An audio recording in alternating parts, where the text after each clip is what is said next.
contribution to science and technology. Chemistry and chemical process have always had a major role to play in the development and use of material. Today, world needs innovations in science and technology. The main objective of organizing the international webinar is to provide a platform for interaction and collaboration among the eminent professionals, researchers and scholars of different fields from both academia and industry to discuss the innovation in science and technology.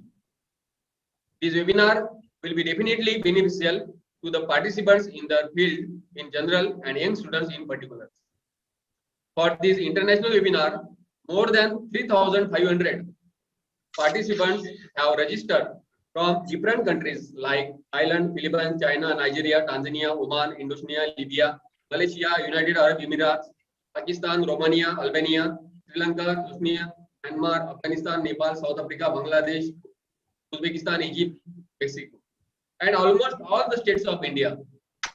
So I welcome you all on this occasion. This year, the ACT has now completed the 2 decades of service to the chemistry community in the country and decided to organize different activities for the benefits of students and teachers in different zones.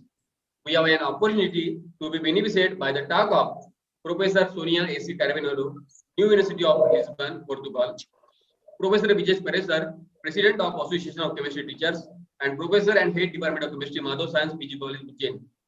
Professor Wasudeo Gurnule, sir, Department of Chemistry, Kamla Nehru Mahavidyalaya, Nagpur. At last but not least, I thanks and I hearty thanks to the Professor Gurnule, sir, because without him and without his support, I am unable to organize this international webinar.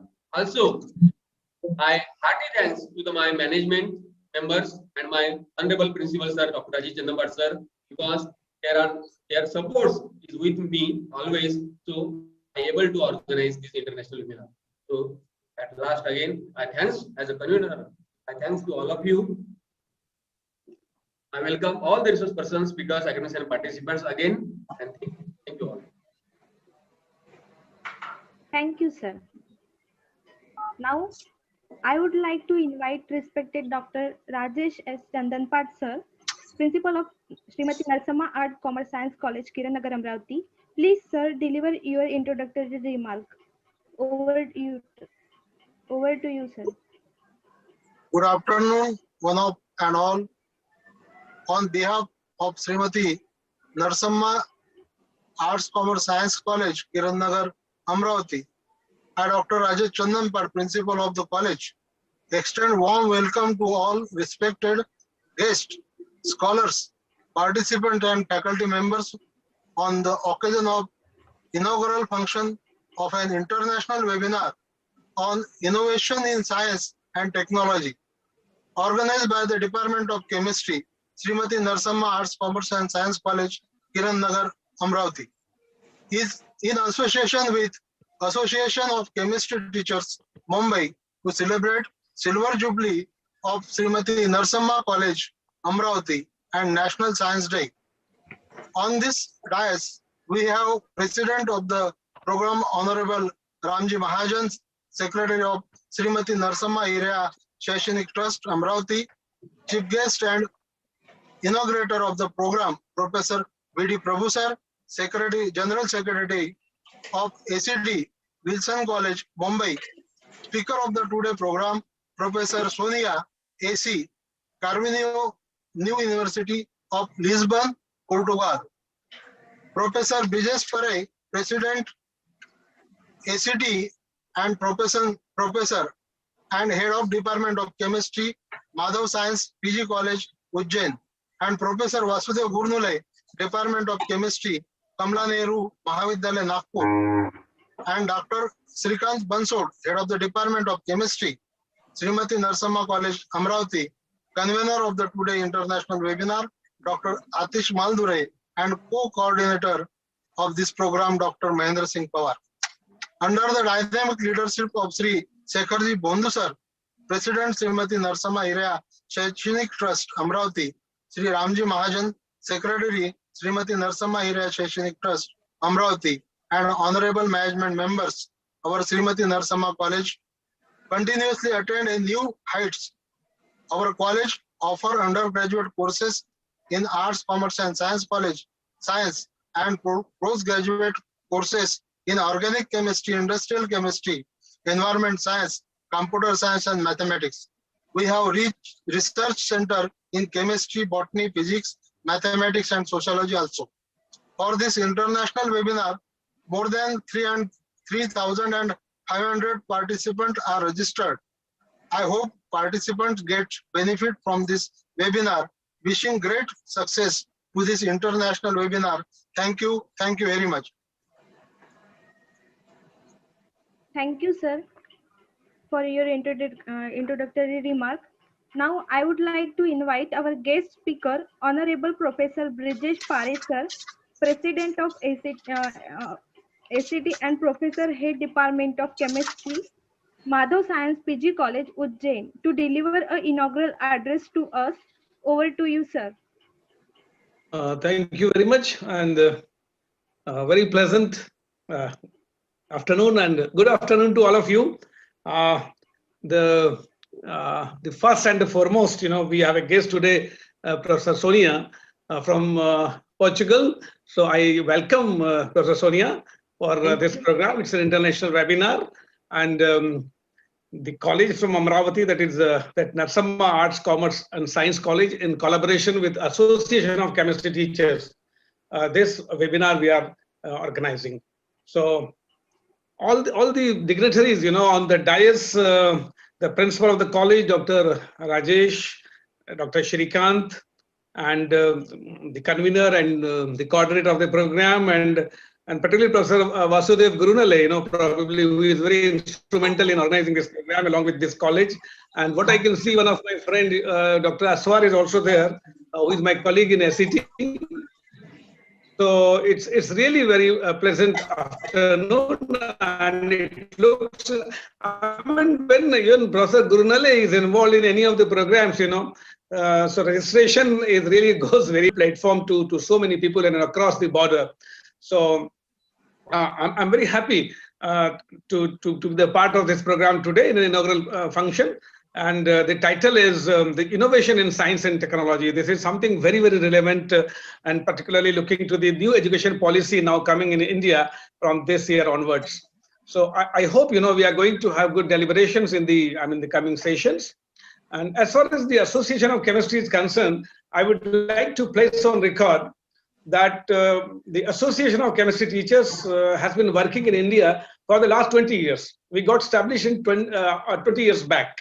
And since then, we have traveled a substantial distance, and SET has a mandate to popularize chemistry among the young students in India. And we have been doing this through various programs. We are doing one chemistry Olympiad program, for the students. We are doing a very good concept test for the undergraduate students in chemistry.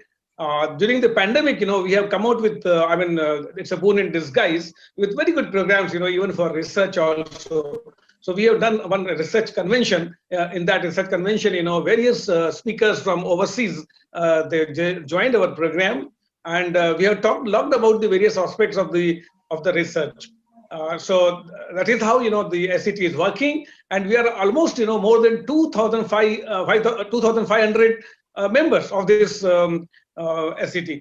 We have, the faculty from undergraduate colleges, postgraduate colleges, from universities, and from industry and from research institutes. So we have a very good, enthusiastic group of chemistry faculty members. And in India, we are doing many such programs. So I take this opportunity to congratulate the principal of the college, the coordinator, Professor Gurnule, for having organized this program. So I wish you all the best. Thank you very much. Thank you, sir, for the inaugural remark.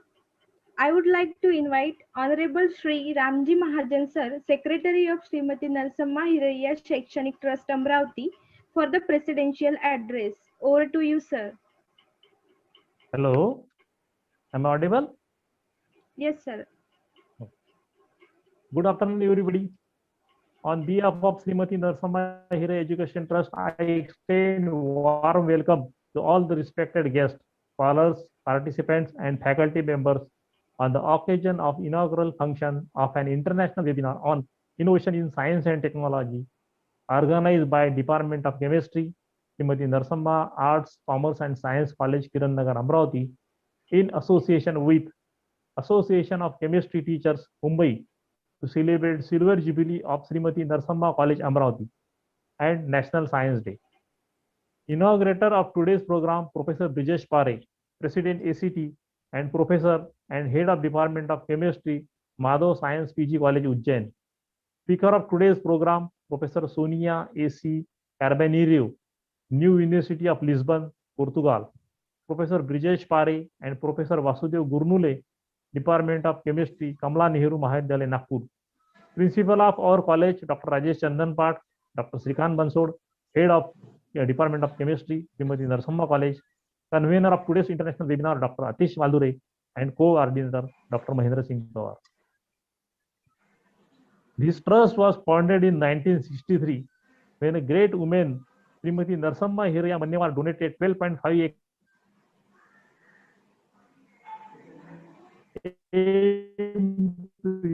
ago. Journey in that way started. Journey started with opening of the school. Now we reach. Now we have primary school, junior college, undergraduate course in science, arts and commerce faculty, and several subjects postgraduate courses with all facility research centers. Qualities of altruism, morality, and vision to develop the society into the educated, self-reliant India. Hope this webinar are all participants. I wishing great success to this international. Thank you. Thank you.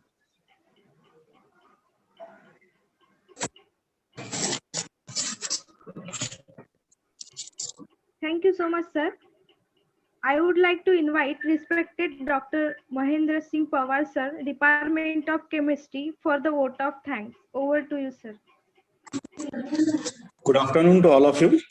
And this is Dr. Mahendra Singh J. Pawar for expressing my gratitude and thankfulness towards the guest of today's function, organized in association with Association of Chemistry Teachers, India, Narsamma College, Srimati Narsamma Arts, Commerce and Science College, Kiran Nagar, Amravati. It is always said that James Allen somewhere, he wrote that, note, hello, am I audible? Yeah. Yes, sir.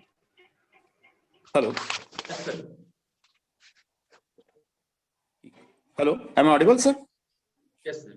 Rohini ma'am? Yes, sir. Yes, sir. Yes, sir. Yes, sir. Yes, sir.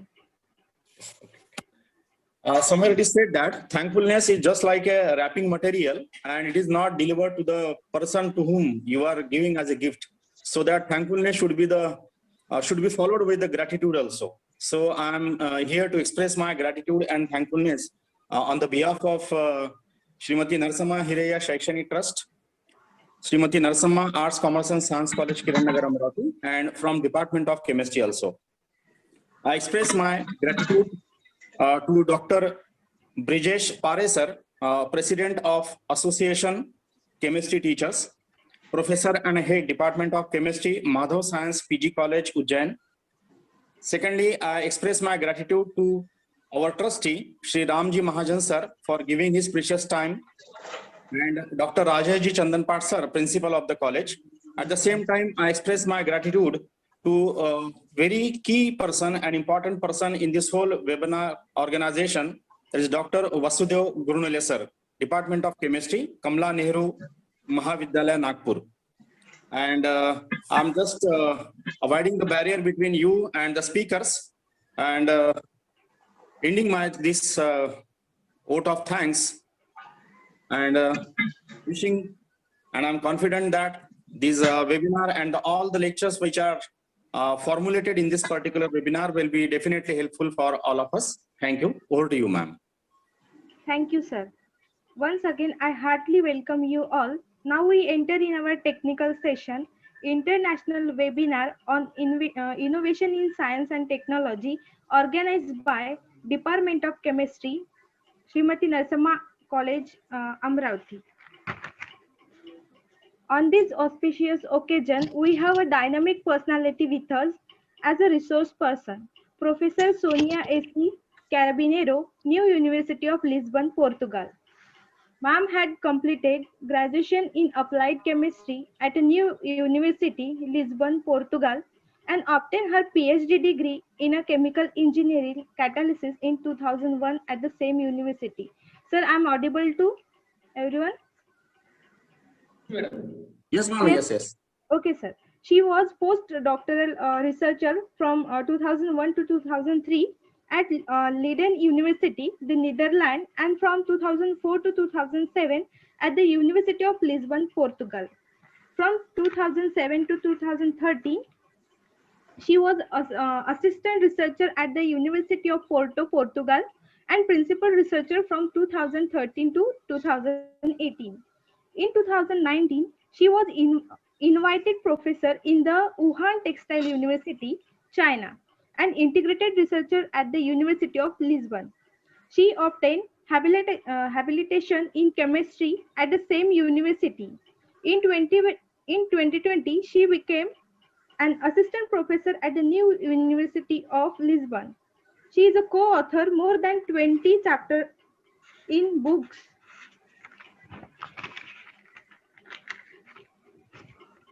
More than 160 articles in international scientific journal, more than 200 communications to national, international conferences, and more than 15 invited talks.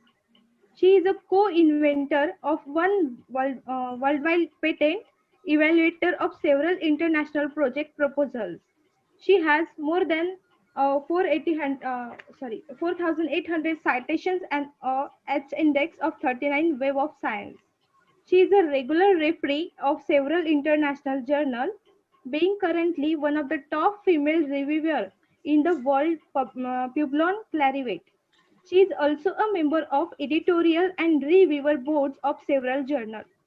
Her research interest deals with catalysis by gold nanoparticles, single and mixed metal oxide, nanostructured carbon material, including carbon nanotubes and graphene, heterogenization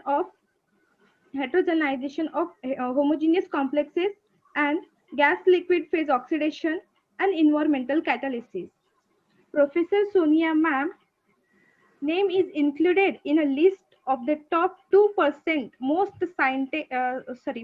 cited scientists in the world released by Stanford University. Now I request you, Professor Sonia Carabineiro ma'am, to enlighten us with her valuable knowledge on the topic of catalysis by gold. Over to you, ma'am. Thank you for the nice introduction, and thank you also to the organizers for the invitation. And as it was told, today I'm going to talk about catalysis by gold. And some participants already said that they heard my previous presentation in another conference, and I would like to say that today I'm going to talk about different reactions than those I talked in the previous conference. Before I talked about environmental catalysis by gold, so it was CO oxidation, VOX oxidation, it was CO2 mitigation and nitrogen oxides reduction, and today apart from the initial introduction on gold in general, I'm going to talk about oxidation of alcohols and hydrocarbons. So I think you are already seeing my presentation. I hope you are. Yes, ma'am. So let's start. Okay, good.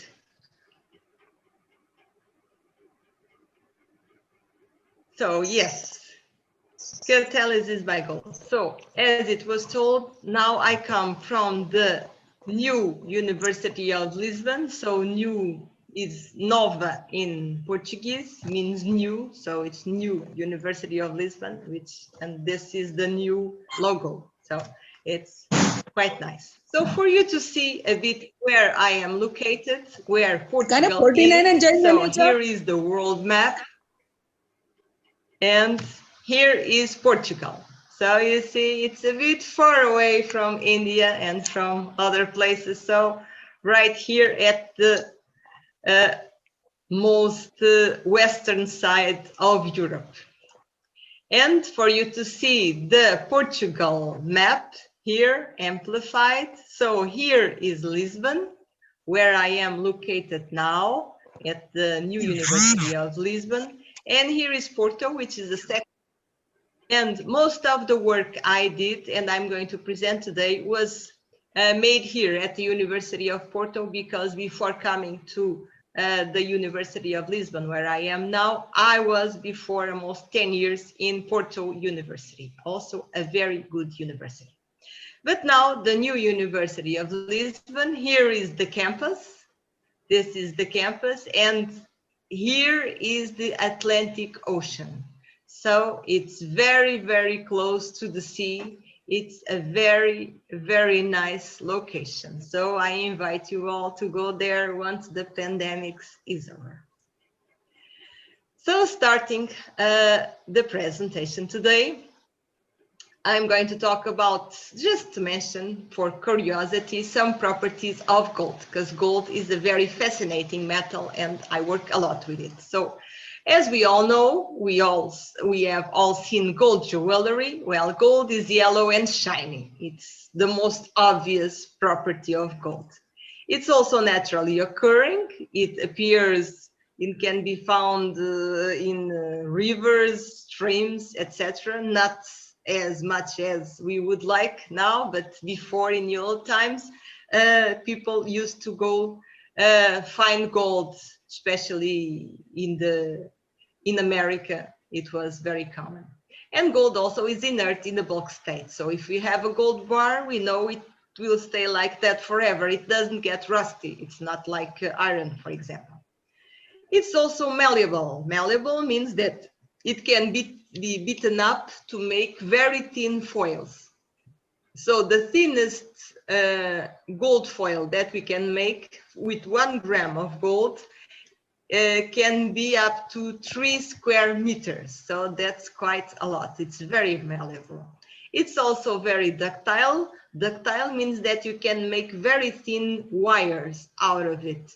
So the thinnest wire of gold that you can make is 5 micrometers, which is 10 to 20 times thinner than the thickness of a human hair. So a human hair has about 50 to 100 micrometers diameter. So you can make a gold wire 10 to 20 times thinner than that, which is quite impressive. And also it's very dense, has a very high density for a metal. And the density of gold is 19.3 cubic centimeters per gram, which means that if you have a gold cube of 37 centimeters side, it would weigh a ton. So it's quite remarkable. It also forms alloys, since it's very soft. For us to wear it in jewelry, we have to alloy it, usually with copper or with silver or with other metals, and is also a good conductor of electricity and heat. Well, we have gold nanoparticles in solution. They have different colors. They are not yellow like the gold in the box state. So it's quite interesting, because if we have red, a red solution means we have smaller nanoparticles. They have a narrow absorption band at 520 nanometers and negligible scattering of light for lower sizes. But if we have blue or purple solutions, then we have larger nanoparticles, and the absorption band shifts to longer wavelengths, and light scattering becomes marked for these larger sites. So we have here a TEM image of small nanoparticles and another TEM image of larger nanoparticles. And we know that gold is only active in the form of nanoparticles well dispersed on the support, because, as I said before, gold is inert in the bulk state. And that's the reason why for so long it was not known that gold could be a good catalyst because it was inert in the bulk state. So, crucial factors affecting activity of gold are the nanoparticle size, which is very important. The smaller, the better, usually. The reducibility of the support, and also the interaction of the support with gold. So here we have an example of gold nanoparticles here, very small gold nanoparticles, 2 to 5 nanometers, on cerium oxide, prepared by a double impregnation method. I will explain later what it is. And we have here a large gold nanoparticle of around 400 nanometers, which is a lot, prepared by incipient wetness impregnation, which is a method that is not suitable for gold because it gives too large gold nanoparticles that are inactive. So that is the problem. And the presence of chlorides, because usually the gold comes in chloride salts, the gold precursor. The presence of chloride causes sinterization of gold nanoparticles, especially at high temperatures, and makes them inactive. So the removal of chloride is very, very important. Well, let's talk a little bit about the gold prices. When catalysis by gold started in the early 2000, the gold price here in June 2005, the gold price was significantly cheaper than most traditional platinum gold, group metals. So here it was 12 euros per gram, which was much cheaper than platinum, much cheaper than rhodium, well, a bit more expensive than palladium. So back then, if somebody asked, oh, gold, isn't it very expensive? We could immediately argue, oh no, gold is about half of the price of platinum, and platinum is a very common catalyst used everywhere. But now, unfortunately, it is not the same. So what happens is that since the 2000 and something, the gold price started to increase, then it decreased a little, stabilized, and now increasing again, and with tendency to go down. I hope it will go down because then my research will be cheaper. And so the current gold price is this, it's 49 euros per gram, which is larger than platinum now. Yes, platinum is 31, but it is lower than palladium. See here, palladium increased a lot from 7 to 61, and rhodium increased even more. Rhodium is extremely expensive. 500, more than 500 euros per gram. It's a lot. So compared to platinum, which is the most common catalyst, gold is a bit more expensive. So we can ask, is there still a golden future for gold catalysts? So I think there is, especially for these reasons. Gold has advantages over other catalysts, which is for CO oxidation, which is the most common reaction studied in gold catalysts. Gold is already active between minus 70 degrees to plus 70 degrees, which means that you can do CO oxidation at room temperature in the North Pole or in very cold areas without needing to heat, while the platinum group metals are only active above 100 to 300 degrees. Also, for the water-gas shift, which is similar to CO oxidation but with water, for the production of hydrogen, what happens is that here we see a comparison of gold with copper and platinum catalysts. So we see that gold is already active at 100 degrees. See here, already active, while copper and platinum are only start to be active much later on. So to achieve this same conversion, we need a much higher temperature. So this is an important reaction to produce hydrogen for fuel cells. And if we deal with hydrogen generated from a carbon source, like methane, for example, we have these reactions here. So methane and water, it produces hydrogen and CO2. This is not a problem because CO2 doesn't poison the fuel cells. It is okay. However, a little bit of CO is also produced, about 0.5% CO. And you can ask, well, is that a problem, such a little amount of CO? Well, unfortunately it is, because above 0.01%, the platinum proton exchange membrane fuel cells are poisoned by CO. So it's important to remove the CO. It's quite crucial, in fact. And gold, what happens? Gold is very efficient for this CO oxidation reaction, as we saw already. So that's quite good. However, platinum also is quite active. It does the same, although not at the same temperatures, a bit higher temperatures, but okay, it's still active. But the problem of platinum is that it oxidizes everything, not just CO, but also the hydrogen, forming water, which is not good because we want hydrogen. We don't want to convert it back to water. That's the problem. So the advantage of gold is that it's not active for this reaction. It's in fact very selective. It's much more selective than platinum and other platinum group metals for the oxidation of CO in the presence of hydrogen, which is the so-called PROX, or preferential oxidation. So gold prefers to oxidize CO, it doesn't oxidize hydrogen. So that is quite good.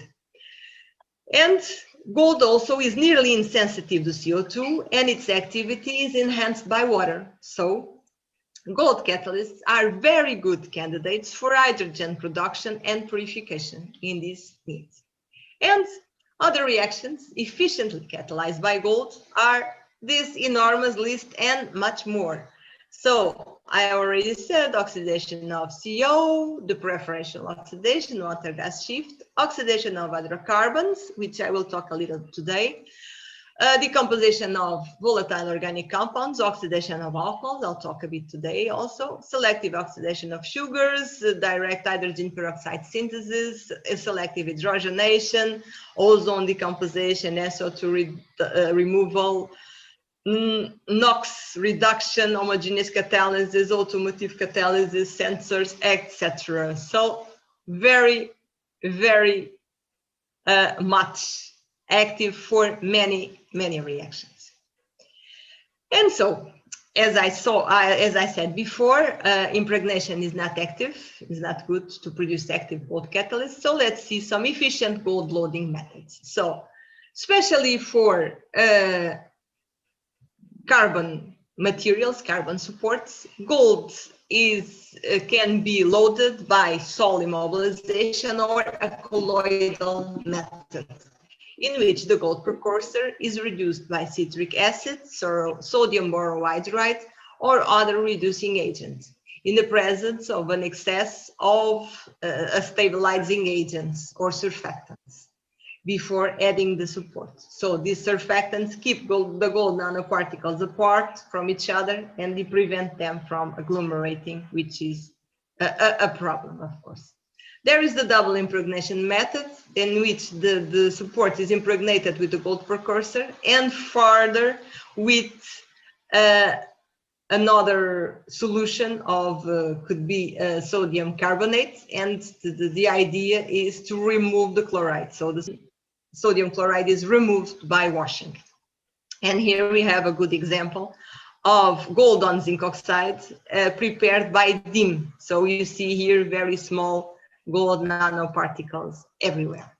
And finally, there is the deposition precipitation method, in which the pH of a solution is raised until 9 with sodium hydroxide or urea before addition of the support. And there are other gold metals, but those are the ones I selected today and the ones I will talk about. The ones I used catalysts prepared with these methods for the presentation today. So here is a cover of ChemCapChem of this issue of 2017, which was mine and from other colleagues. in which we studied these two reactions. So it was this oxidation of alcohols and also this oxidation of cyclohexane. So this first reaction, the oxidation of alcohols, it's important because these products, which are benzaldehydes coming from the oxidation of benzyl alcohol, and acetophenone coming from the oxidation of methyl benzyl alcohol, are important precursors to pharmaceuticals, to plastic additives. So it's important. And also this reaction, cyclohexane oxidation, to produce cyclohexanone and cyclohexanol, so an alcohol and a ketone, are important reagents for the production of adipic acid and caprolactam that is used in the production of nylon polymers.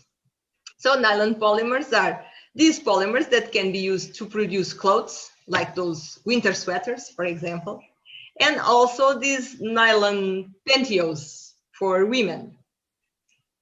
And the problem of the present industrial process used to for the cyclohexane oxidation, the problem of the present industrial process is that it uses a homogeneous CO cobalt catalyst, uses oxygen, and is 150 degrees temperature, and the yields are very slow, from 4 to 12% yields, and the selectivity is also only 80 to 85%. So it is important to find other methods for this reaction, greener methods than this that don't need such a high temperature.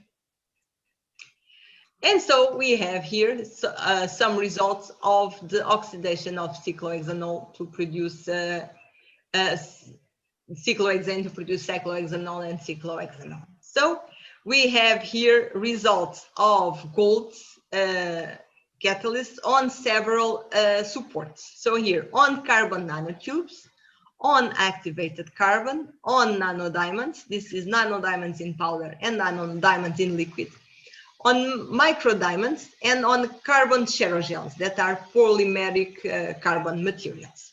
So we have the results here, and we see that the best results were obtained with carbon nanotubes, and the yield was 3.6%, which is similar to the industrial process that was 4%, but obtained in milder conditions, which was room temperature and 6 hours. Remember that the industrial process needed 150 degrees.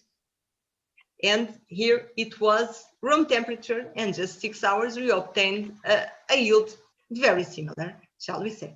So here we have some TEM images of these catalysts, the nanotubes, prepared by both methods. So this is the colloidal metal and the double impregnation method that I talked before. So the colloidal metal was more effective in all catalysts. So better tones were obtained.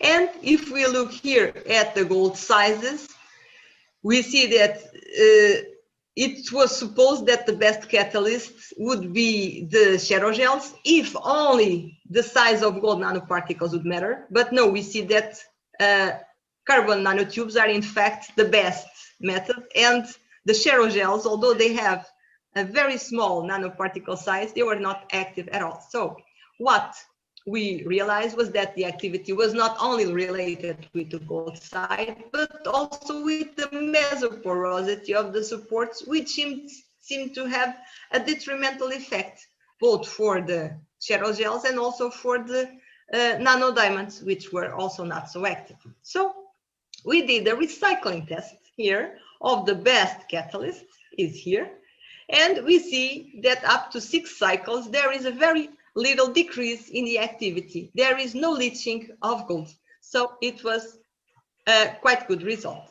Also, we have some gold catalysts here prepared by deposition precipitation. So on aluminum, on titania, on iron oxide, and on zinc oxide. So we see here the sizes obtained. So the smallest are here, titanium. And we had here gold 0, here gold 1. So depends on the support, the size of the nanoparticles, and also the oxidation state prepared by the same method. So here we have results of cyclohexane oxidation to cyclohexanol and cyclohexanone. And we have here two types of oxidants. So we have H2O2, which is the greenest of all, the greenest peroxide that is not so green, but not so bad. There are worse oxidants. And then we saw that there was a very high selectivity for Ka oil, which is the ketone alcohol oil, is cyclohexanol and cyclohexanone, with no traces of byproducts. And in fact, we saw something interesting was that a very high selectivity here for the alcohol, because usually a mixture of both is obtained. But here with this catalyst, we obtained a very rare selectivity to alcohol. And here, especially here at 4 hours reaction with this greener oxidant, we obtained the best yield and this interesting selectivity. So this gold iron oxide achieves more yield and faster in this oxidant, which is the greenest of all. And the activity order you see here is related with reducibility of the support, because this is a very reducible support and others are not. And this implies also a correlation between the reducibility of the support and the surface oxygen bonding to the catalytic activity. And these tests, they were carried out at 60 degrees Celsius, atmospheric pressure, and with low loads of catalysts, and without the need of acid, because the industrial process needs very high temperature, 150, and high loads of a cobalt catalyst. So as you see, and we obtain here 13% yield, which is above the industrial process. And also here, if we look at the cyclohexanone with reaction time, for several reaction times, we see here, like I was saying, this very high and very rare selectivity at 4 hours for almost exclusive formation of cyclohexanol, which is very rare because usually it's a mixture of both cyclohexanol and cyclohexanol that is obtained. And if we do several cycles to recycle the catalyst, up to 3 cycles, there is not much difference in activity, but or in catalyst leaching, up to here the 3 cycles. But then as we continue here at 5 cycles, the activity decreases a lot. And we realized by thermogravimetric analysis that there was some adsorbed organic compounds, so coke precursors, that might lead to the deactivation of the catalyst. So this was the problem. So this was gold iron oxide. And now some results for the oxidation of alcohols. So microwave assisted solvent and additive free oxidation of alcohols. So we use no additives and no solvents, just the alcohol with the catalyst and the oxidant.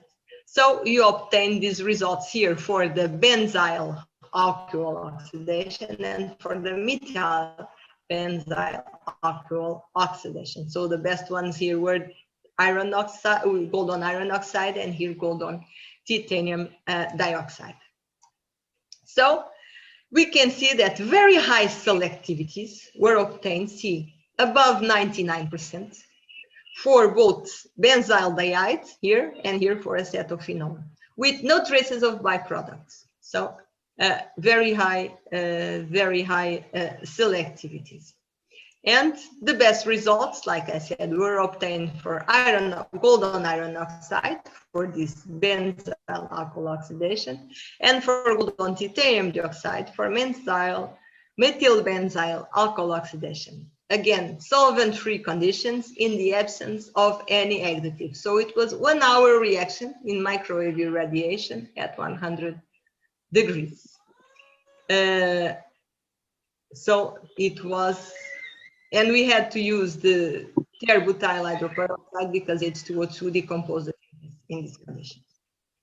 So here, the result for the oxidation of methyl benzyl alcohol, we see here the supports and the supports with gold. So we see here that iron oxide is the most active support. So again, it must be related with reducibility because it's very reducible.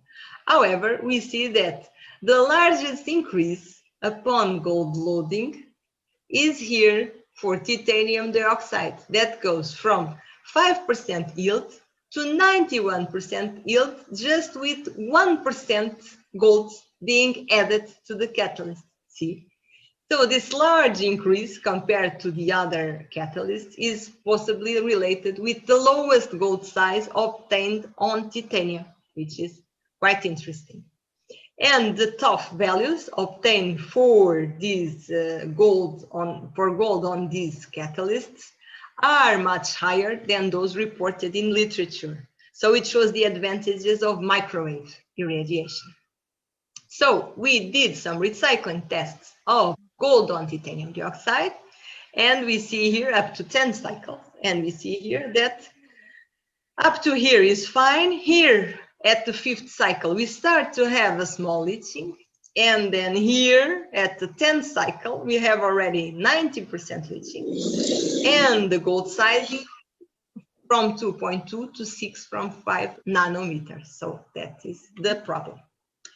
And here we have some gold catalysts prepared by deposition precipitation with urea with different amounts of gold. So we have 0.5% and 4%, and different pretreatments, hydrogen or oxygen pretreatment. So here we have on titanium dioxide.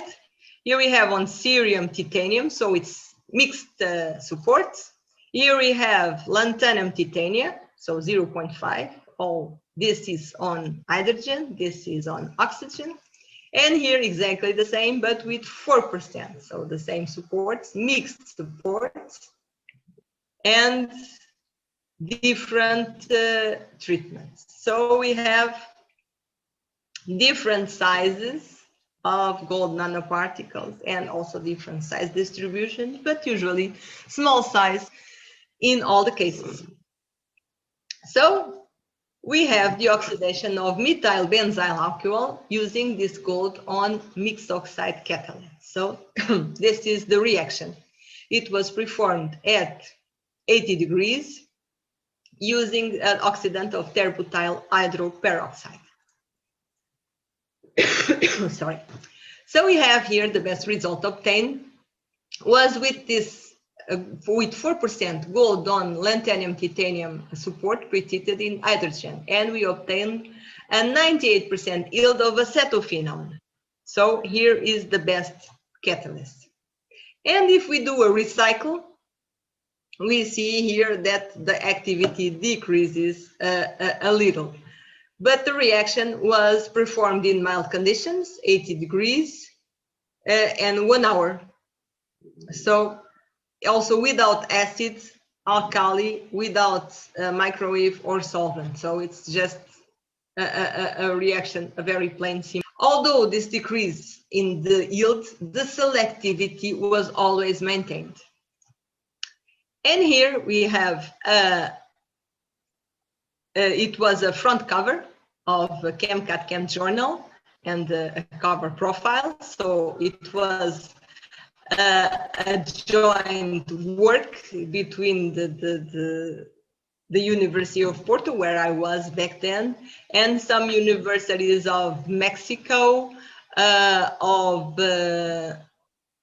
of Spain and of Russia. So here all the participants, it was dealing with octanol oxidation, so green oxidation of octanol, that it was made with nano gold catalysts.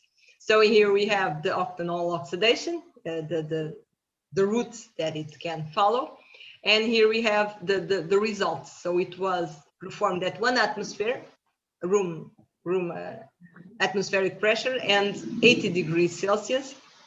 And we see that the best result here was 0.5% gold on platinum-titanium catalysts retreated in oxygen. So it was a 62 conversion at 6 hours and 62 selectivity to ester. And this catalyst has the highest surface concentration of gold plus ions, so gold 1, and the lowest gold nanoparticle size that gave these results. So we see here the XPS. So by XPS, we know if we have gold 0 or gold 1 or gold 3, of course. So we see here that this one had gold, the largest amount of gold 1 compared to the others, of course, also had gold 0 and a mixture. So those were the results that were reported here. So we also did oxidation of betulin. So betulin is comes from the birch tree, betula, which is called betula in Latin. And betulin is this terpene, so from the lupin series, and gives all these derivatives. And the betulin oxoderivatives, they have anti-tumor, anti-inflammatory, anti-parasitic, anti-HIV activities, and they are of interest for the pharmaceutical, cosmetic, and food industry. So it's important to study them. So the oxoderivatives can be synthesized by oxidation, and if that is done, we have chromium toxic compounds are used as oxidants. A strongly acidic medium, low yields are obtained, low selectivity from -5 to 10 degrees. So this can only be done in Russia. That explains why the Russians are involved in this work. Very long reaction times, complex purification procedures, several organic solvents and methods. So not good, not good. And also biological transformation can be used, but also then other disadvantages. Opportunist yeasts and fungi, complex nutrient media, long duration, low amounts of starting compound, low tolerance of the biocatalyst, and low conversion. So we used an unprecedented greener reaction that was published recently in Green Chemistry journal. And we see here, at relatively mild conditions, 140 degrees Celsius, synthetic air as the oxidant. And the best result was with this catalyst, this mixed catalyst. And we obtained the betulin conversion of 69 and this selectivity to these main products. So it was a good result. Also, I have been doing heterogenization of catalysts. So we have here the homogeneous catalysts. They have high activity and anti-selectivity and non-characterized structures. So we have complex here dissolved in the media. So it's homogeneous, everything in the same in the liquid state, shall we say. We can have heterogeneous catalysis, which is the catalyst is in a solid form compared with liquid or gas phase. And then we have easier separation from the reaction products just by filtration, possibility of recycle, and can be applied to continuous flow processes.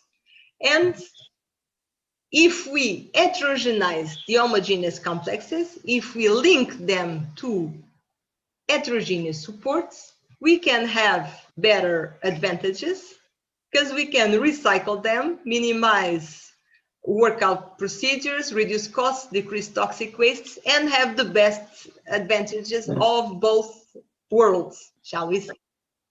So we used carbon materials as support, activated carbon, carbon sherogel, carbon nanotubes, and the materials were functionalized. For example, for carbon nanotubes, it was a reflux with acid.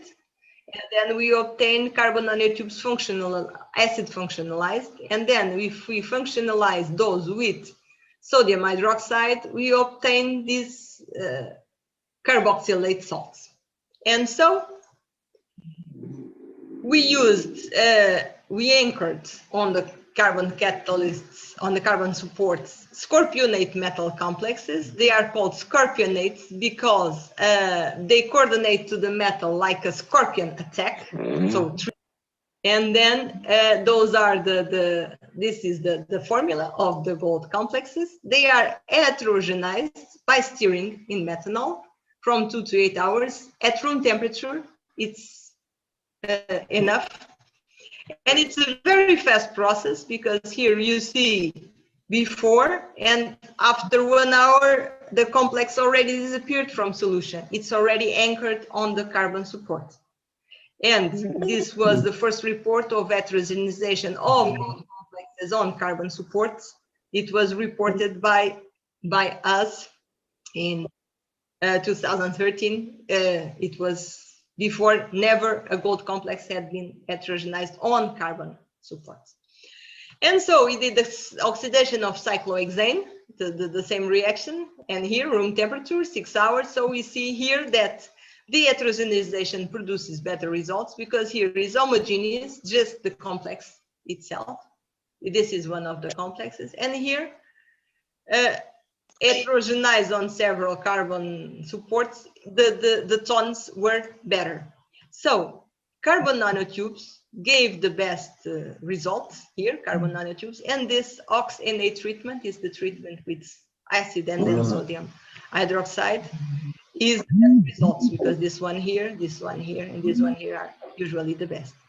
High selectivities, no trace of byproducts, no need for acid. In fact, acid was an inhibitor, and less amount of oxidant needed, and the results were much better than the obtained with the gold nanoparticles on the same carbon supports on oxides, which was quite good.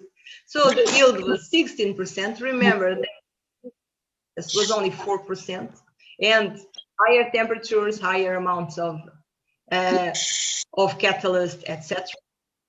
And here we did a recycling of the catalyst, and well, some activity lost, but still it could be recycled. And the homogeneous complex, no, it's only once and then it goes to the trash. So here we did also heterogenization of commercial gold complexes. So it was another front cover of ChemCat journal with cover profile. So it was again the University of Porto with, it was me and another professor and 2 other professors from the University of Lisbon. And these were the gold complexes that gold 1 and gold 3 complexes. And this was the first report of such complexes used in the oxidation of carbon hydrogen bonds. So we have here the same reactions. It was the alkyl and the cyclohexane oxidation. So here, some example of results with this heterogenization of this complex on the carbon nanotubes. So we see here again homogeneous, and if we heterogenize, we obtain better results. So heterogenization is better. Again, carbon nanotubes give the best results, especially with this oxidation treatment with further sodium hydroxide, and again high selectivities with no trace of byproducts. And the best result was this complex with a 26% yield, which was better than the 16% of heterogenized scorpionates I showed before. But here we had to use acid and terbutyl hydroperoxide, while the scorpionates did not need acid, and H2O2 was used instead. So we obtained better yield, but we have harsher conditions. So we have to choose what we prefer. And we see here a good recycling was obtained, and a similar level of activity, only small leaching was found. For methyl benzyl alcohol oxidation, just a comparison, we have here another complex heterogenized. Again, better results for the heterogenized catalyst. This is the homogeneous complex, so just this part. This is heterogenized on different carbon supports. Again, carbon nanotubes give the best results, and also this ox-Na treatment is the best. And we obtained 90% yield, that was slightly lower than gold on oxide supports.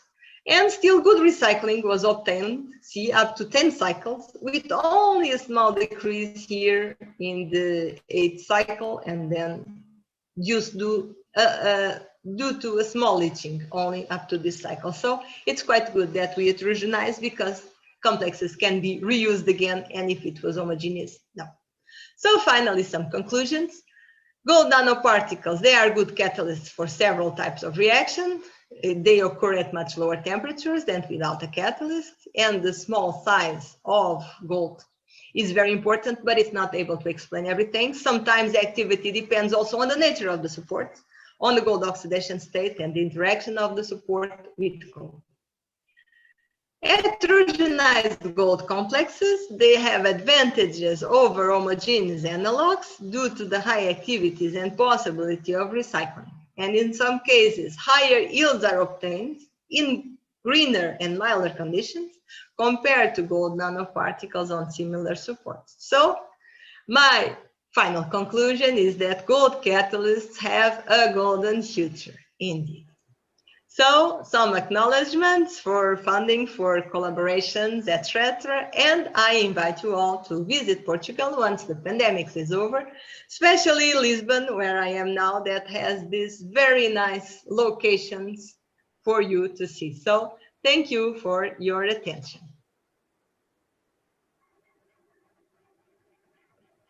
Thank you so much, ma'am, for your valuable guidance. If anyone has any question, please write it on the chat box. I am sure would be pleased to answer them. Now proceeding further, our next speaker for today's technical session, Hello, Loini. respected Loini, Professor 1 minute. Brijesh Pare, sir. Hello, Loini. Hello, sir. Yes, sir. Madam, one question is I'm asking audible, sir. one professor. Are their particle size depends on the catalytic efficiency? Are there particle size dependence on the catalytic efficiency? Oh, yes. Yes. Yes. Yes, because we saw that in some cases there before, we saw that the best results were obtained with lower sizes. For example, here, this one, the best result was with the lowest gold nanoparticle size. But, well, today I'm only talking about this type of reactions, but I also studied other reactions like CO oxidation, and in fact we found that indeed the best size is the smaller sizes. However, the small size is sometimes not enough to explain everything, because you see here, for example, in this reaction here, the smallest size was with Cherogel, and it was not the best result. So size is important, but also the support nature, the interaction of the support with gold, etc. Okay, thank you. Another question is there from Professor Peter from Nigeria. What are the effects of shapes on the gold nanoparticle activity? Okay, I did not study effects of shape, because all particles are obtained are usually they have usually round sizes, spherical sizes. Okay. See, let's I'll show you here some. Here, see, the sizes are usually spherical. So I did not study those effects. There are sometimes you can obtain rods, nanorods, you can obtain nanotriangles, etc. But here, with these methods, we only obtain the round sizes, so spherical sizes. So that I do not, I cannot talk about. Hello, any question from audience? If any question, please ask. Sir. Okay, madam. Nice presentation. Can we proceed? Yeah. Now proceeding. Now proceeding further, Our next speaker for today's technical session, respected Professor Brijesh Pare sir, President of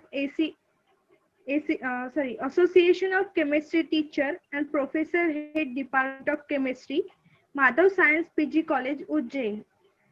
Sir has completed MSc, MPhil, PhD and postdoctorate fellowship. Currently, sir is working as a professor and head, also has postdoctoral research fellowship for National Research Foundation, Pretoria from May 99, May 2000, work in the Department of Chemistry, University of Durban, Westfield. Sir had published more than 70 research papers in various information and national journals of repute. An INSA nominated affiliate membership of IUPAC UNESCO 2013 to 12 to 13. Organized more than 100 chemistry popularization workshops for students and teachers across India, Abu Dhabi, Dubai, Sharjah, Doha, UAE, and Qatar. Thank you. Thank you Sir, for working the. actively with the Royal. Okay, sir. I invite Professor Brijesh Pare sir to give a brief idea on the topic of can we learn to be innovative? Over to you, sir. Okay, thank you very much. Thank you for the nice introduction. And really listening to Professor Sonia was very mesmerizing and a wonderful piece of work she has presented. And really, I enjoyed listening to that. So I once again thank you to the organizers for having given this opportunity to speak. And Professor Wasudeo Gurnule, who is very instrumental in organizing this program with the Amravati College, and he will be the next speaker, So he's a very active person. Anyway, thank you very much once again. So today what I'm going to talk is something slightly different from the usual talks. And I thought, because in Indian context, from this year, we are going to have a new education policy.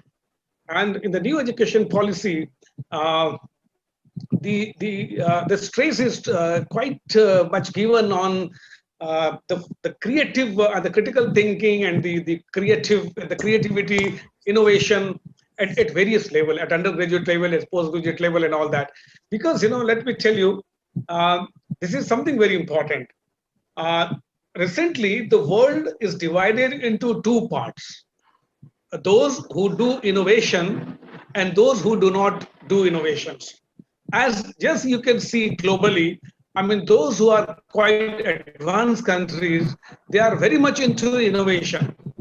But anyway, those who are lagging behind, probably they may not be that good at innovation. And that is what, anyway, it's a different discussion, But you can just very well see the economical might of the countries, mostly depends on innovation and creativity in the field of science and technology. So what we are going to deliberate, and what I'm going to just to discuss few things, that what are those things, which can be inculcated just by utilizing those methods, we can inculcate interest and creativity among the young students. So let us see, what the creativity is, So creativity is an endless renewable source, just like an energy, So, and we can tap into it at any time. As children, let us just going down the memory lane, when we were young, and as children we naturally draw our imagination, and curiosity in an attempt to make sense of so many complicated world around us. Just we try to understand, we try to make sense of the things, we try to understand the things and the phenomena. We experiment with everything in our around us, dropping things to see, how far they fall, just banging things together and to see how they sound, and touching all the things, we can get our hands on to see how they feel. So the sound and the vision and the feeling, so many experimentation, as a children we used to do. So it looks, like the human, as a just by inborn capacity to imagine the things, that is something very natural. Then but what goes later on, that also we need to see. Now see, uh, uh, we mix together the random ingredients, during our, when we are a child, in the kitchen, we just mix many things and try to see, how they taste, we make various new games, with our friends and imagine, what it would like to live on the other planets. So lot of imagination. We try to stretch our imagination to the extent, that sometimes we just plan to go to the other planets, and how it would look to go to their island. So essentially, we have both the creative competence and confidence.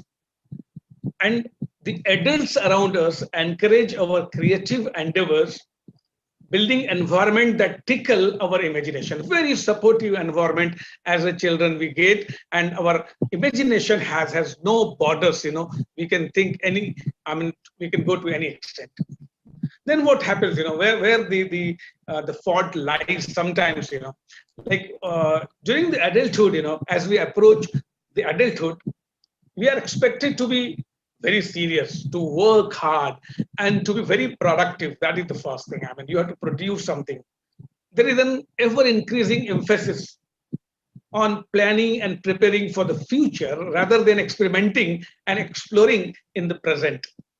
And the spaces in which we work reflect this new focus. Where we are working, everywhere, people, they want, to produce and to produce and to give, nobody, gives you time and energy and space, where, you can just we have a kind of ingenuity, inventiveness. So with this type of external pressure and messaging, we shut down our natural curiosity and creativity as we strive to deliver what is expected of us. So we are more into now producing. We are more. We are not into creating something, something new. And with that, the imagination gets really hampered severely. Okay, I will just let you know a few things. There is, like one word exam. In Oxford University, in one of the colleges, they used to have one very popular exam that is known as the one-word exam. And what they do in that exam, it's a kind of entrance examination for that reputed college of Oxford. So they allow all the participants to just take out one piece of paper, where only one word is given, and that word, it may be provocative, it may be water, it may be exemplary, it may be torture, something. Just one word is given to the entrant, that student, and 3 hours are given. 3 hours are given to stretch the imagination. They're allowed to write whatever they like for the 3 hours. It's a kind of an essay examination. It is so popular that even, when the results come out, many people, those who have not entered, appeared in the examination, they come to see the result, because see, and moreover, such exams, tests, they do not have a fixed answer. There is no fixed answer for that. But as a participant, you get enormous opportunity to stretch your imagination to any extent possible. And the result of that competition, that is the one-word competition, it's so exciting, and it gives what a wonderful opportunity to the participants to be more and more creative and just to explore, their inner side, their mind, and they do really marvelous. So for many of us, I'm also there, this type of creativity hasn't been fostered, No, sometimes, you are not encouraged to do that, you are not, we don't have the very encouraging society, to push you forward for that. So we don't, so we don't look at everything in our environment as an opportunity for, so that, that is what we start missing, we don't look things around in our environment for ingenuity because of that. So this popular essay test, that is one of the things, where you can use as a tool, as a method of allowing the the students to stretch their imagination. I mean, this is one of the things can be done, yeah. To be very creative, one has to be basically a keen observant of the surroundings, the immediate environment, what's going on, what's the sound, what is happening around you, and all kinds of things. And once you are observant, that really, and you get some data, you get some knowledge from your environment, and that makes you more imaginative. And once you are imaginative and you have the ability, to be very creatively connecting those dots, so that leads to the innovation. And once you are innovative as a society, I mean, really, you do much better. And that is something, that thrives the whole life, that keeps your life going. You don't get bored of the things. So creative problem solving is not considered a skill to be learned. From the teaching point of view, from the faculty point of view, I mean, we need to look into it, that how many classes we have taken, or suppose we are teaching something at any level, if you are teaching, I mean, at secondary level or undergraduate level or a postgraduate level, where you have ever tried to create, to inculcate among your students the creative problem solving abilities. That is because that is one of the I should say, the duties of a teacher, as a faculty. So just look around, and it becomes clear that the innovators among us are the ones succeeding in every arena, from science and technology to education and to the arts. If suppose you have that ability, you have that I mean, keen observant, you are a good imaginator, definitely then you are having a better creativity that leads to the innovation, and then really you excel in all the fields. And nevertheless, creative problem solving is rarely taught in school, colleges, universities, or even considered as a skill to be learned or can be taught. This is where I wish to discuss whether it is possible to teach, or whether it is possible to learn creativity, or it is something very innate. Okay, so there is a good, see, the brains. Now let us think about the brain. So the brains are built for creative problem solving. That is a good news, and it's a great news that our brains are built for creative problem solving. Okay, I mean, some difficult problems, whenever comes, so our brain takes it as a challenge, and it can solve the problem, any problem.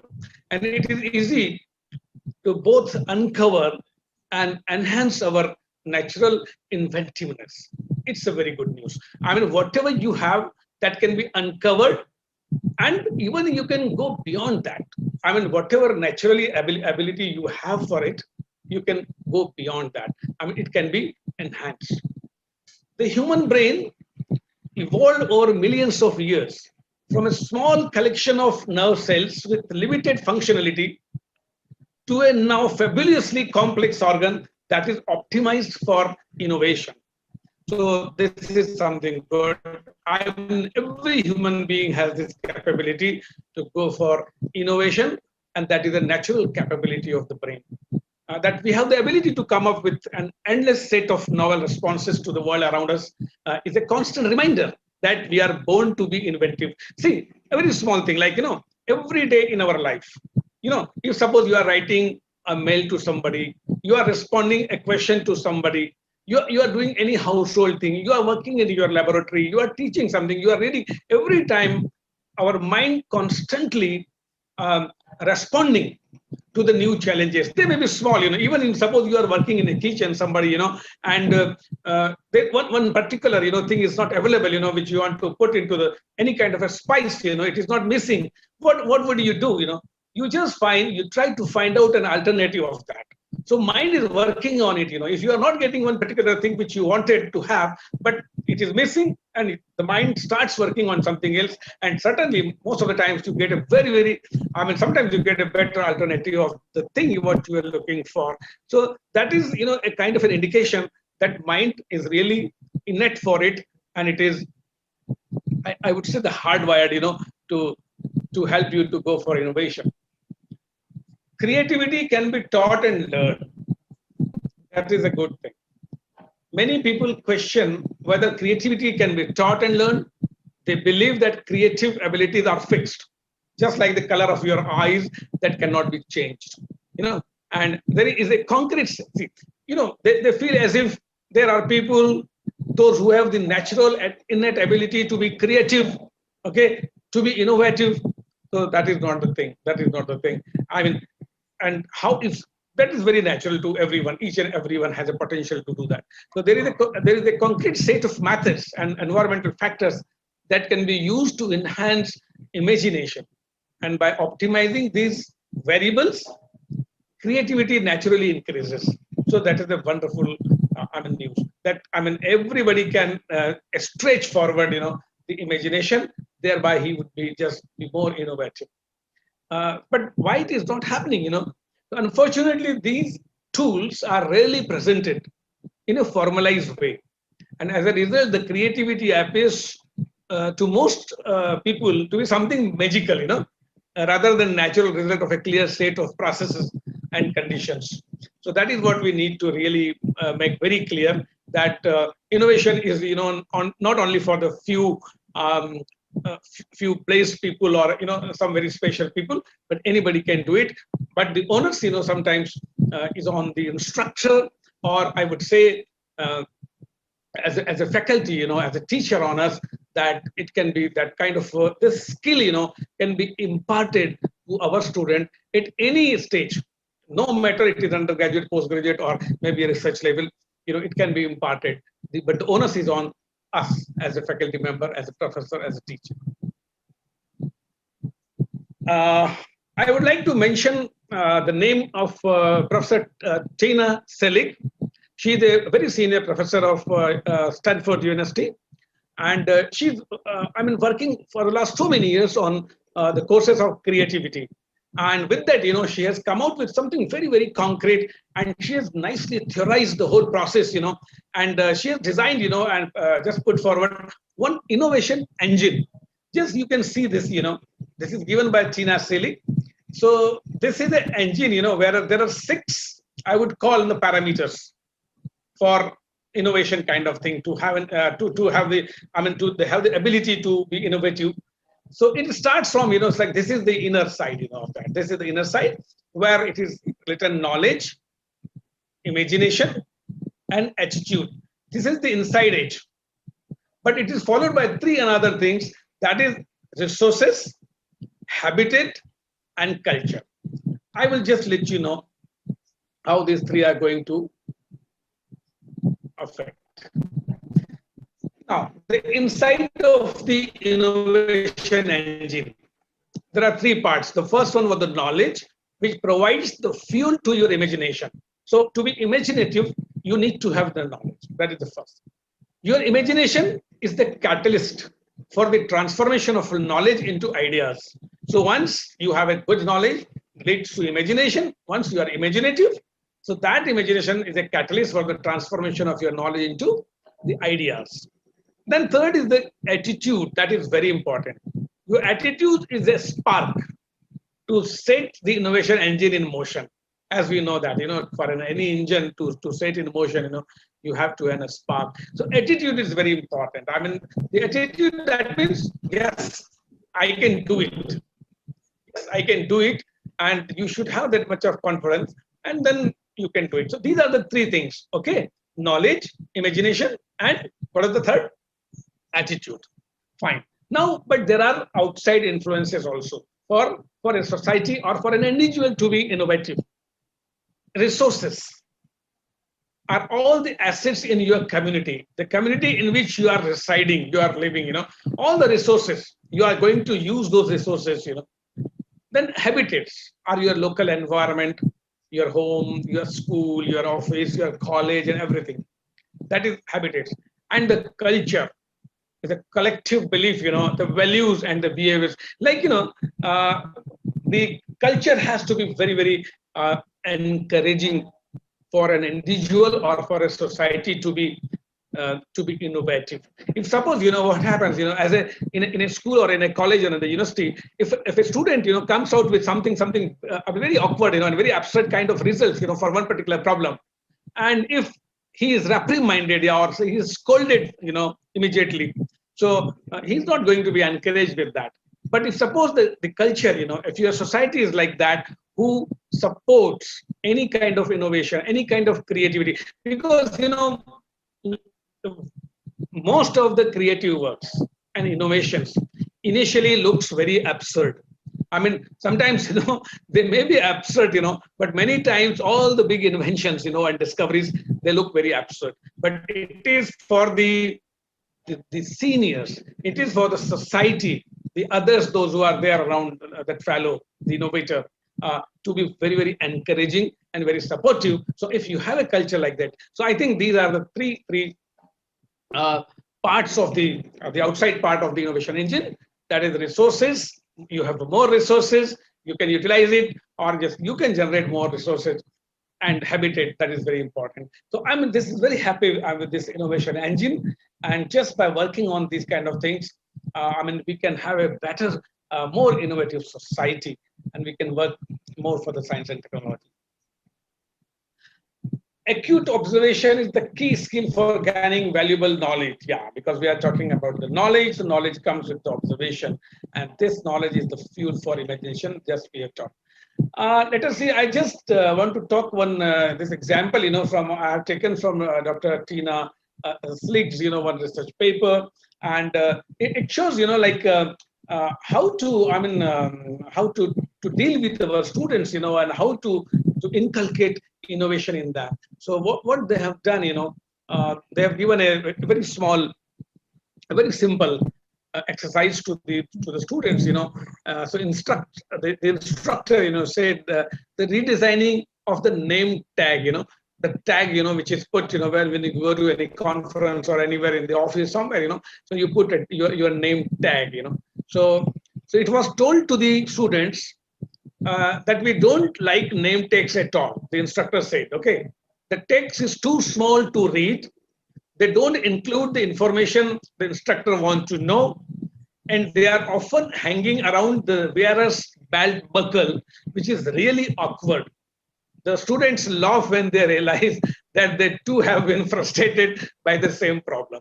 So this was a small, see how the element of the innovation, how the element of creativity comes into play, how it can be sparked. So this was such a simple exercise given to the group of students.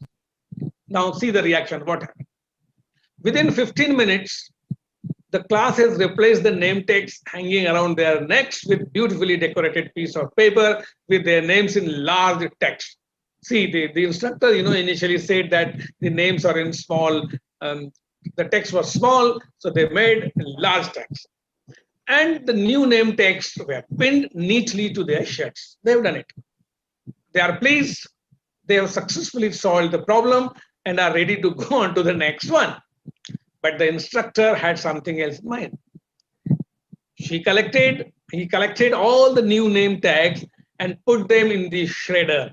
The students were surprised, and really they thought, what has happened to the instructor? He collected all the things and just almost throw away. Instructor asked them, why do you use name tags at all? Now the next question. At first, the students think that this is a kind of a preposterous question. Isn't the answer obvious?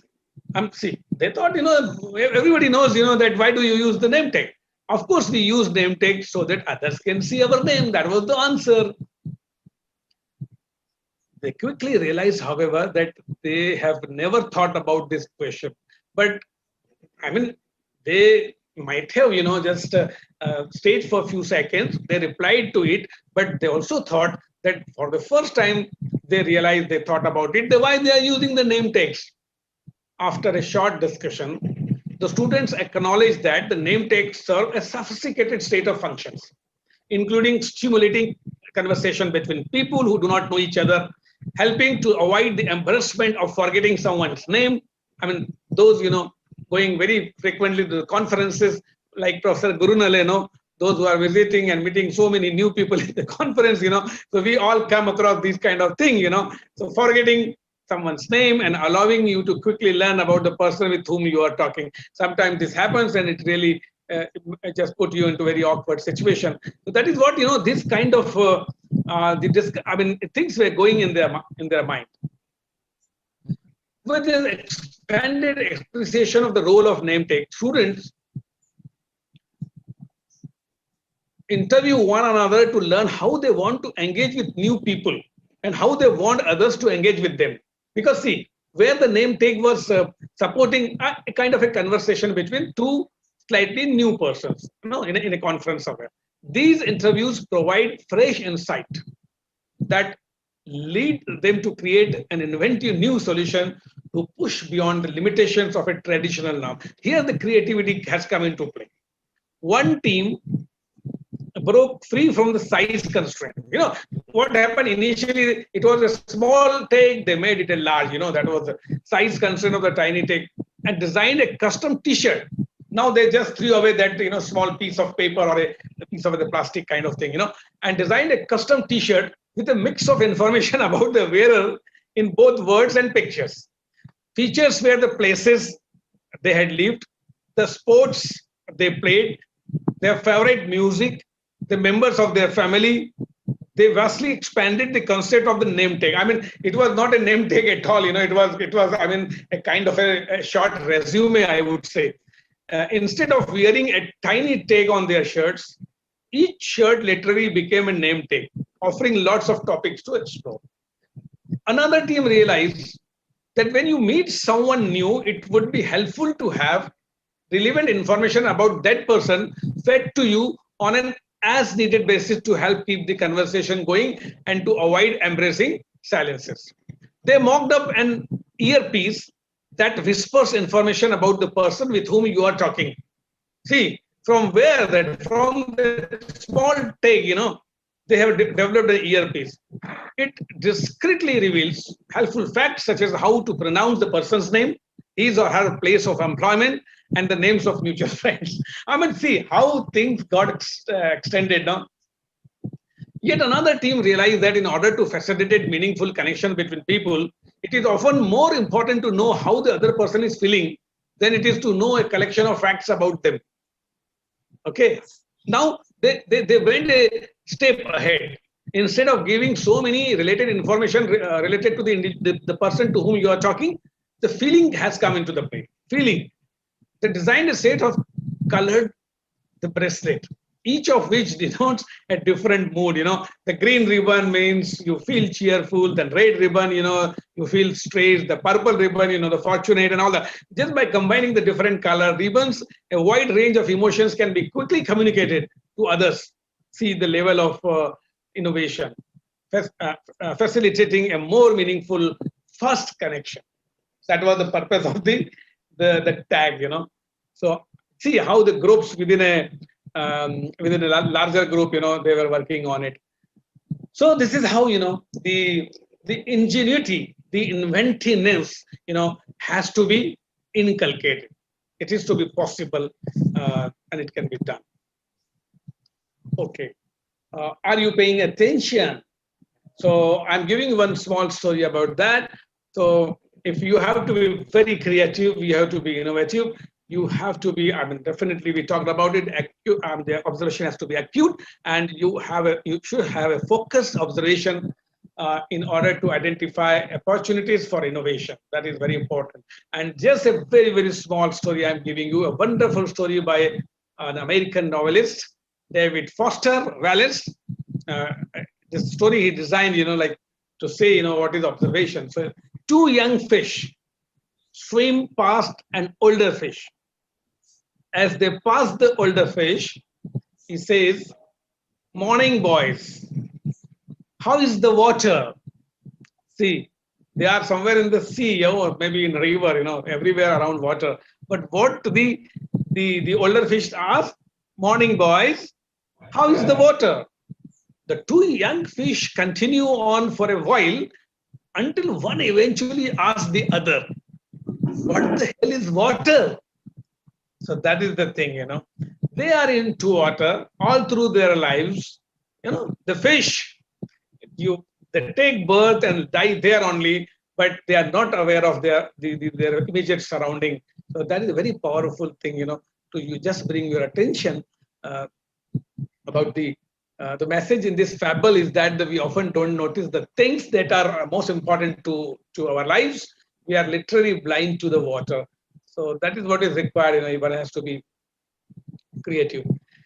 Acute observation is a key skill again, and this knowledge is the fuel. No, this knowledge is the fuel for your imagination. Okay, one small thing like from Steve Blank, is a very serial entrepreneur.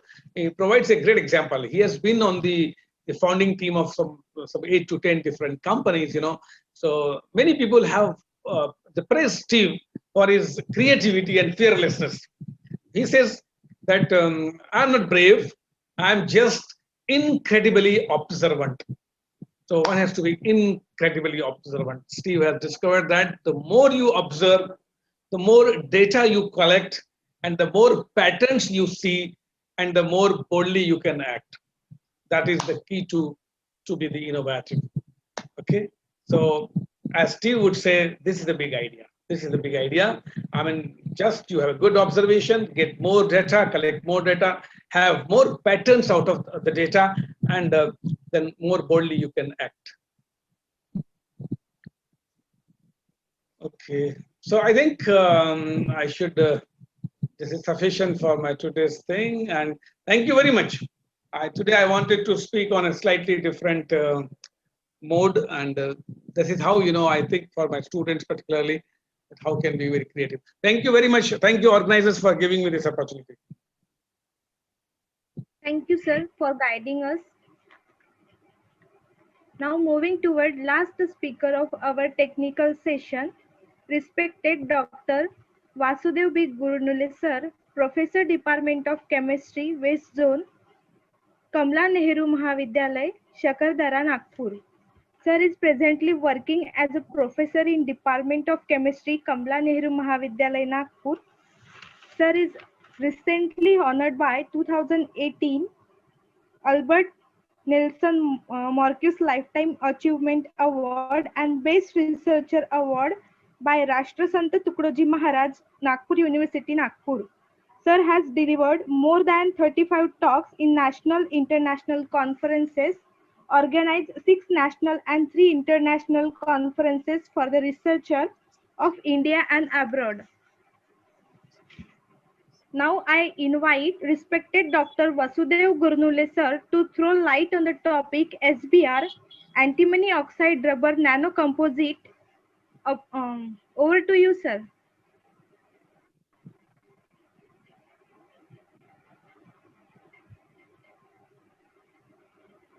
Hello, sir. Hello, sir. Can Okay. I? Hello. Yes. Okay. I'm sharing the screen. Okay. Okay, sir. Thank you.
Hello, sir.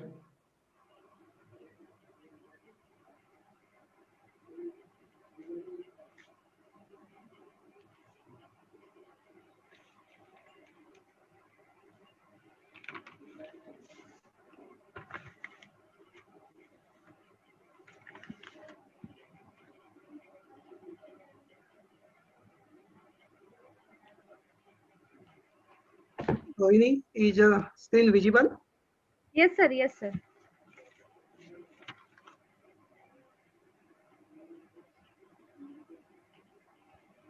So first of all, thanks for your brief introduction, and also I thanks the organizer for giving me an opportunity to present my research work here. So today I'm going to discuss the SBR antimony oxide rubber nanocomposite materials. As we know, there are different types of polymers and different composite materials are there. So we are going to discuss all these different aspects about the polymeric and rubber matrix material.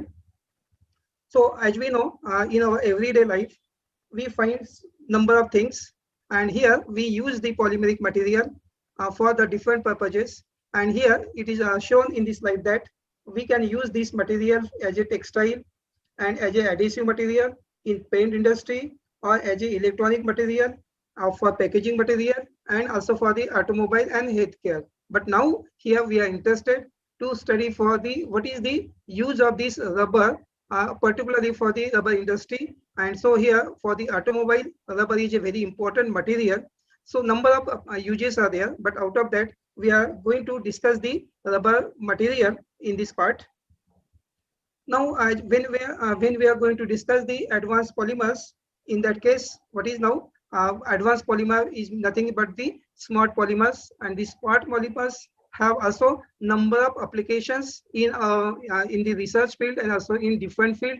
We can use these smart polymers as a artificial muscles in a sensor. So these are the we can also use some polymeric material for the separation and for the purification. Or also there are some fibers which are showing shape changing activities are there, viscosity modifier, or also in sense controlling the release of the shape and materials. So different advanced or smart polymers are there. We can use this material for different purpose. And now by the introduction of some nanofillers in the polymer, and then we enhance the properties or the activities of the material. And we have tried number of nanofillers to increase the or to enhance the properties of the polymeric material. And now here, as we know that high surface to volume ratio increases, there is a high crystallinity, high mechanical strength. In case if increase the chemical resistivity, increase the sketching resistance. And now, as we know, introduction of this nanofiller in the polymer matrix, then it show the degree of dispersion. They show the changes in the size, shape, orientation in the nanoscale, and there is a interaction between the second phase of polymeric and matrix, and the fillers are there. So these interactions, how they are taking place, how they enhance the properties, that we are going to see here by the introduction of nanomaterials or nanofillers in the polymer matrix. Whenever we are discussing the polymer nanocomposite materials, as we know, there are high performance polymers include plastic, fluids, membrane, smart hydrogels, and elastomers that are designed to meet the requirement that engineers face every day.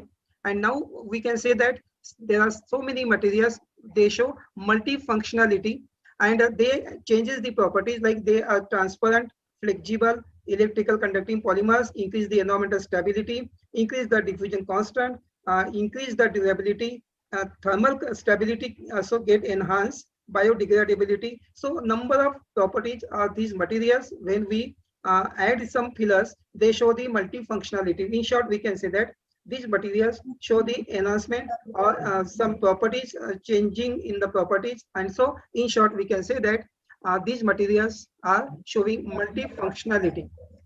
And before going to see detail about that, so here now this slide show also some application of this polymer nanocomposite material, and these are the different field where we can use these polymer nanocomposite materials. And as we know, polymer have play an integral role in the advancement of drug delivery technology by providing the controlled release of the therapeutic agent in constant doses over long period. So we can use this material for the drug delivery. Now there are some high performance materials are also there, and in that case for energy storage, bio-based polymers, fire behavior, and fire retarding mechanism is there. So there are some high performance materials or polymeric composites materials are also there.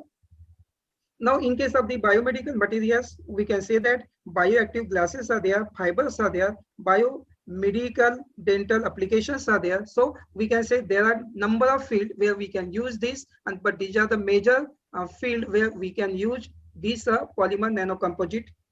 It is also possible that electrocatalyst is a catalyst that particulate the electrochemical reaction and enhance the durability of the platinum-based electrocatalyst. So this can also be useful in an electrocatalyst. They can also be used as a sensor and graphene polymer nano graphene.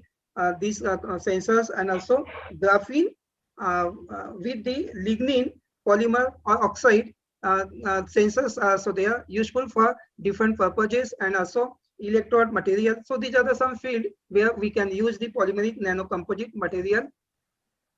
So our today's focus is now only on the rubber. So here, out of the 100% rubber, the rubber industry use 65% of the total rubber, and these are the some applications being shown in the pictures that rubber mainly used for the tire, and therefore 65% of the rubber used for making these household things and mainly for the automobile tires. So here, number of applications are there. So this rubber can use in a automotive aerospace material, in case of thermal insulation, electrical electronics material, smart materials are there, brake material also can be used in a paint and coating. Now whenever we are using all these rubber materials, the elastic module and durability is important in case of natural and synthetic rubber, and it is having high enough fulfill the requirement of different practical field. So what is now, if you concern with the natural rubber, then it cannot fulfill all the requirement. Therefore, reinforcement of the rubber is very important, and therefore we have to add some nanofiller in that material so that we can improve the mechanical properties, thermal properties, electrical that is the environmental properties, and some more properties are there that we can enhance so that it is useful to the society. And in the next slide it is shown.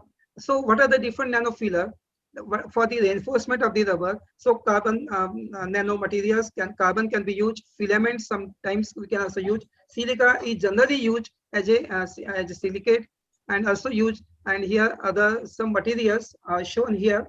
And addition of this nanofiller in the rubber matrix, they show the improvement in the mechanical properties, that is elastic module tensile strength increases, abrasion resistance also show the increase, and hardness also show the enhanced elongation at break, thermal stability, flame retardance, dielectric properties. All these are the properties. It depends upon the, so important parameter in this case is that in the reinforcing the efficiency, particle size and shape, surface characteristic. So all these are the rubber filler interactions is also important for in this case. So different, we can use different filler in the rubber matrix. We can also take the synthetic rubber, we can also take the natural rubber. So these are the parts. So when we are concerned with the silica as a nanofiller and introduced in the rubber, then what is the now green tire is also synthesized in the Europe for the, and they are having very good properties that they decreases the rolling resistance, increases the abrasion resistance and weight transaction, which give the decreased greenhouse gas emission. And this type of tire is known as the green tire, and this tire is shown here. This is the awesome tire, which is made in the Europe, known as a green tire, and this is the reinforced material used here by the use of nanofiller and increases their properties. And here in this green tire, now this showing this movement and decreases the abrasion, decreases the rolling resistance, and it is because of the addition of this this silica as a nanofiller in this awesome tire, and addition of this silica as a reinforcement material, they show the dispersion and interfacial interactions. So here two figures have been shown here, that here is a filler aggregations are there, and when we add the rubber in the rubber matrix some nanofillers, they show uniform dispersion is there. So this is the difference. there is a pillar aggregation, but after addition, they show uniform dispersion. So we can use, so this indicate that we can use the nano silica or nanocarbon, nano antimony oxide as a filler to enhance the properties of the rubber matrix. Now, there are two types of material, and in this case, rubber is nothing but the versatile material and used for the construction of wood to the wood as after proper compounding and vulcanization. Various products are there, and they show the some properties: flexibility, elasticity, toughness or hardness, stretch, rebound, abrasion resistance. All these are the properties of, related to these. And mainly there are two types of rubber: natural rubber, synthetic rubber. Reclaim is there; it is the final product. So what is the mainly there are two types: natural and synthetic. Natural rubber are known as an elastomer. That is, it is nothing but the hydrocarbon polymer, and because of its high elasticity, and this thick, stretchy white liquid, which is known as a latex.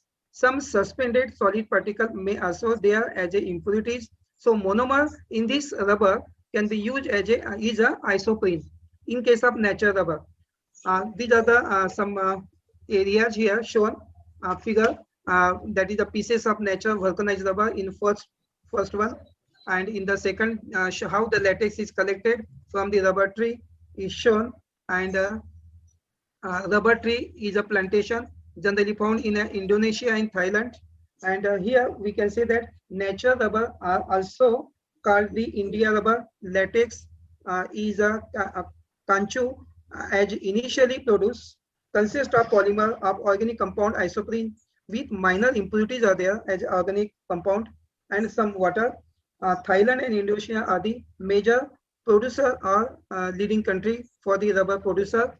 And in this case, these are some properties of the rubber.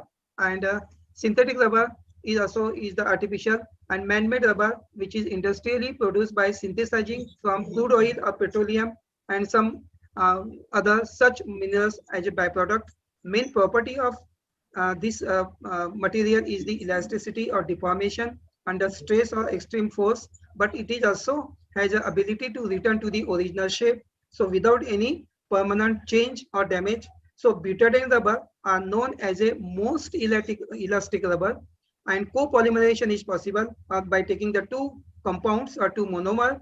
In case of the styrene and butadiene, styrene butadiene rubber is there. In presence of catalyst, we can form the rubber, synthesized rubber, that is elastomer.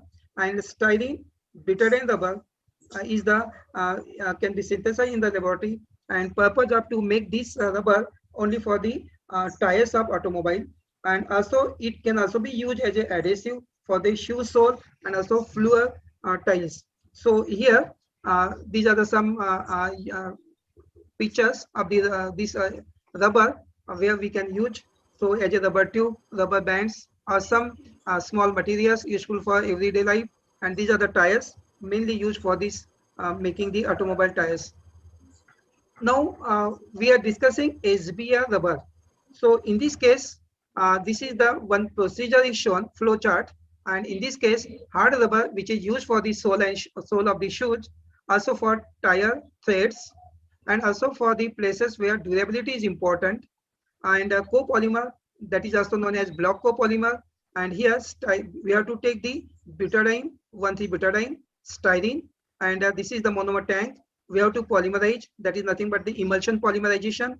And here monomer recovery is also, if some monomer is left here, then it can also bring to the original monomer tank. And after that we get this, after reaction we get the latex, and coagulation is taking place, and we get the SBR rubber drying after that. So this is just one of the flow mechanism how we get this material. Mainly we are going to discuss here the styrene butadiene rubber. So these are the materials as a rubber sheets. This is rubber tire, SBR rubber, and these are the shoes. Sole is there at the bottom. And so this is the material shown. Different colors are there. We can also add some pigment, some color pigment, so we can get also rubber sheet of the different colors. And so now this is possible by using the emulsion polymerization. This is a very good method for the polymerization. And by using this method, colloidal polymer particle disperse in a continuous medium, and most oftenly the water. And this polymeric dispersion also called the latex. And polymer particles are mostly the spherical, which is shown here. And average diameter is 80 to 300 nanometer. And we can say that more than 1 order of magnitude. So polymerization is taking place, and CMC, that is micelles also form.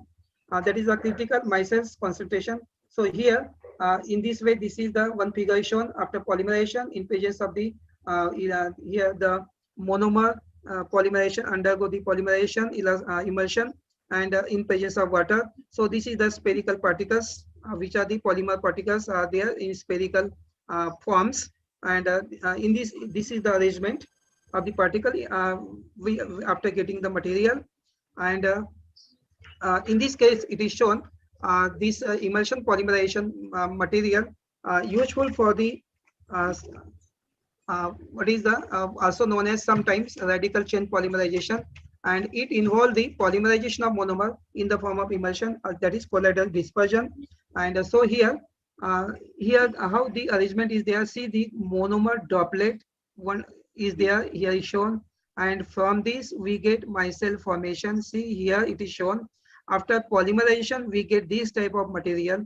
So this circle with the thread shows the surfactant molecules, and the red color shows the initiator molecule. So after polymerization, micelles are formed, and after that polymerization, we get the this final product of rubber. So this is some mechanism is shown here. And for making this, we can use some materials. So as a activator, and also these are the chemicals used for this stearic acid as a activator, TMDD as a accelerator. So different compositions we required for this. We can also use the carbon black. We can also use some nano antimony oxide, aluminum oxide, tin oxide can also be used as a nanofiller. These are some methods of characterization. After synthesis of this rubber, we can use the these are the methods of characterization, whether it is in nano size, and also what is the nature of that material, and some mechanical and thermal properties. And so here, how to synthesize this SBR nanofiller composite material. So in this table, it is shown synthesis of SBR nano composite material. So 1, 2, 5 composition we have taken different, and here SBR in all the case is 100 gram, and nanofiller we have changed 0 to 6, 10, 12 PHR. And this is the zinc oxide 2 dithiobase TMTD as a accelerator, and the activator are added. After making this composition shown in the table 1 or 2 composition, we can prepare the different 5 rubber sheets. And how to prepare after making this compounding, after making this composition, this is the instrument is shown, and which is known as the 2-roll mill. Here in the first figure, 2-roll mill is a very important instrument for making the rubber sheet. So here are the 2 sheets are here. Here this is the rod shown here in the picture. Another same rod is here. We have to take the that mixture, and we have to put it here. And this there is a some 10-ton pressure is there. After setting the temperature and the pressure, what is this roll? These 2 rolls are moving, and when we put the solution, then we get the rubber sheet. And the rubber sheet obtained in this case is a rough sheet. So we have to finish it by pressing, by using the hydraulic press here. And this is another compression molding machine, which is known as. And this vulcanization of rubber can also be taking place here. So in the rubber, this is the sheet. Here is the die. Here we have to put our sheet, and then we have to press it. And after that, after pressing and applying the hydraulic press of the 10-ton or 5-ton, then we finally we get, after pressing, we get the final product of the sheet of the rubber, and which can be used for our tires or for any other purposes. And so this is the these are the some reactions shown here by taking carbon black as a nanofiller, rubber chain, SBR carbon black, this type of chain is obtained. Another antimony oxide composite can also be synthesized. So how they are combining through the here this pillar can join in this way to the rubber chain matrix. They have been shown here. This is the nano alumina oxide sheet, and where rubber chain is here, and how they are forming the bonding shown here, which can be confirmed on the basis of the, and this is another tin oxide can also be used, and how they combine with the carbon. So they have been shown here, and these are some physicochemical methods, mechanical spectral studies. Some environmental properties can also be carried out. Thermal analysis also shown here.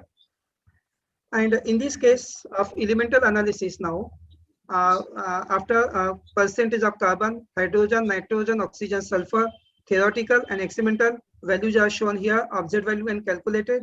And in case of pure SBR, when we are adding the filler 2 pHR or 6 pHR, 10 pHR, 12 pHR, they show after that calculated value and observed value. In all the case, they are found very close to each other, and their empirical formula is shown here, and their empirical formula weight. So we can say that synthesized composite material show some that is the with the calculated value matches the percentage of carbon, hydrogen. So we can confirm the presence of this element in our compounds. And this is very important table which shows the some properties, and here tensile strength is shown, showing increase, and also here shown elongation at break also increases, tear resistance also show increase, and abrasion resistance show the decrease. From as the concentration of nanofiller increases, they show the decrease here. But in case of cross-link density increases with the increase of nanofiller.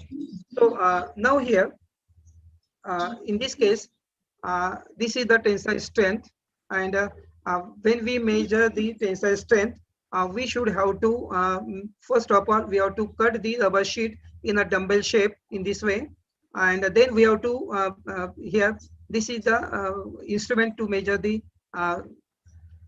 tensile strength. And now here we have to put this sheet here, and we can also measure elongation, also we can measure the strength.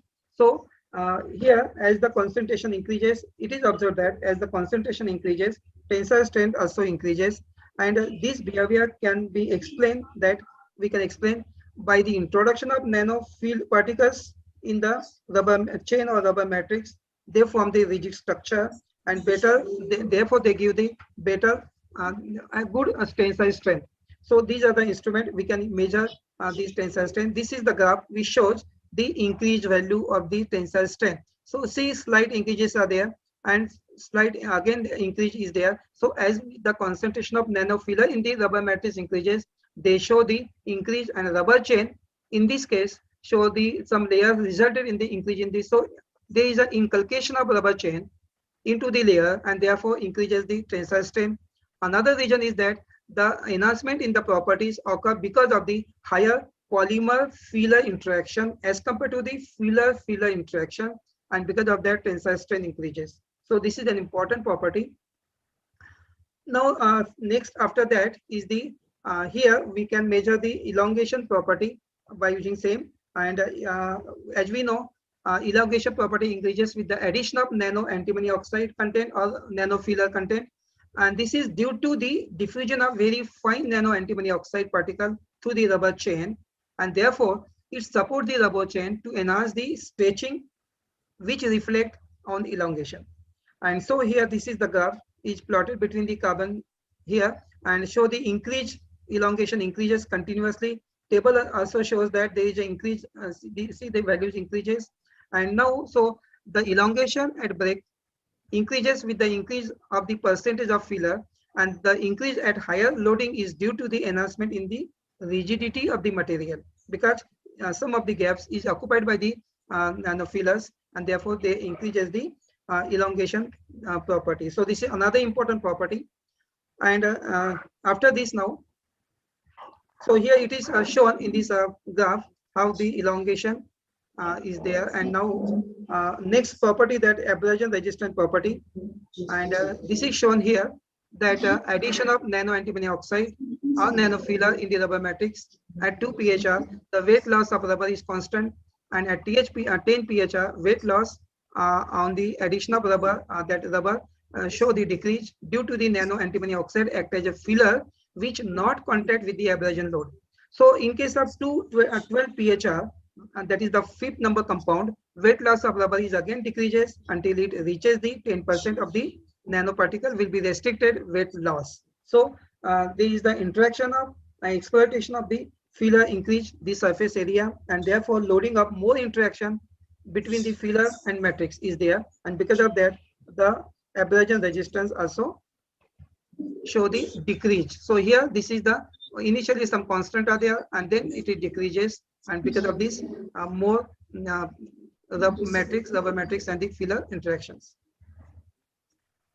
Another important property of this rubber is the swelling property. As we know, polymer dissolution in organic solvent is a slow process where low molecular weight liquids diffuse slowly into the polymer matrix. High molecular weight polymers, including the rubber, show swelling when immersed in the low molecular weight liquid, and so some changes are there. But now in this case, we can say that the magnitude of swelling and the ultimate dissolution depends on the solubility parameter of both the materials. So swelling ratio of a cross-link elastomer show the direct measure of the cross-link density. So this is an important parameter, and smaller the ratio, higher the degree of cross-linking density.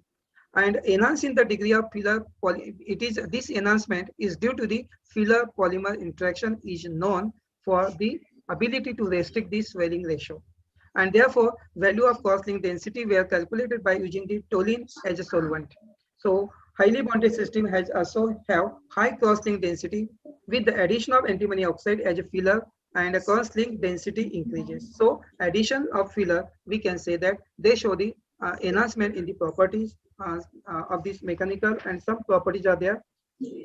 Another important parameter is there, that is the we can say that ozone resistance. So in case of that ozone, it is when it is placed in the a chamber, what is the in the presence of atmosphere, then controlled concentration of ozone and temperature, then it is observed that or we can say that samples when exposed to the ozonized air, then they show some observations of the surface of sample were made for the crack initiation. Sample were exposed for the longer time, then surface of this material show irradiated sample were scanned, and some results have been shown here that SBR samples cracked within 4 hours of irradiation, and propagation of this is faster, and SBR rubber nanocomposites vulcanizes show better resistance to ozone due to the polar nature.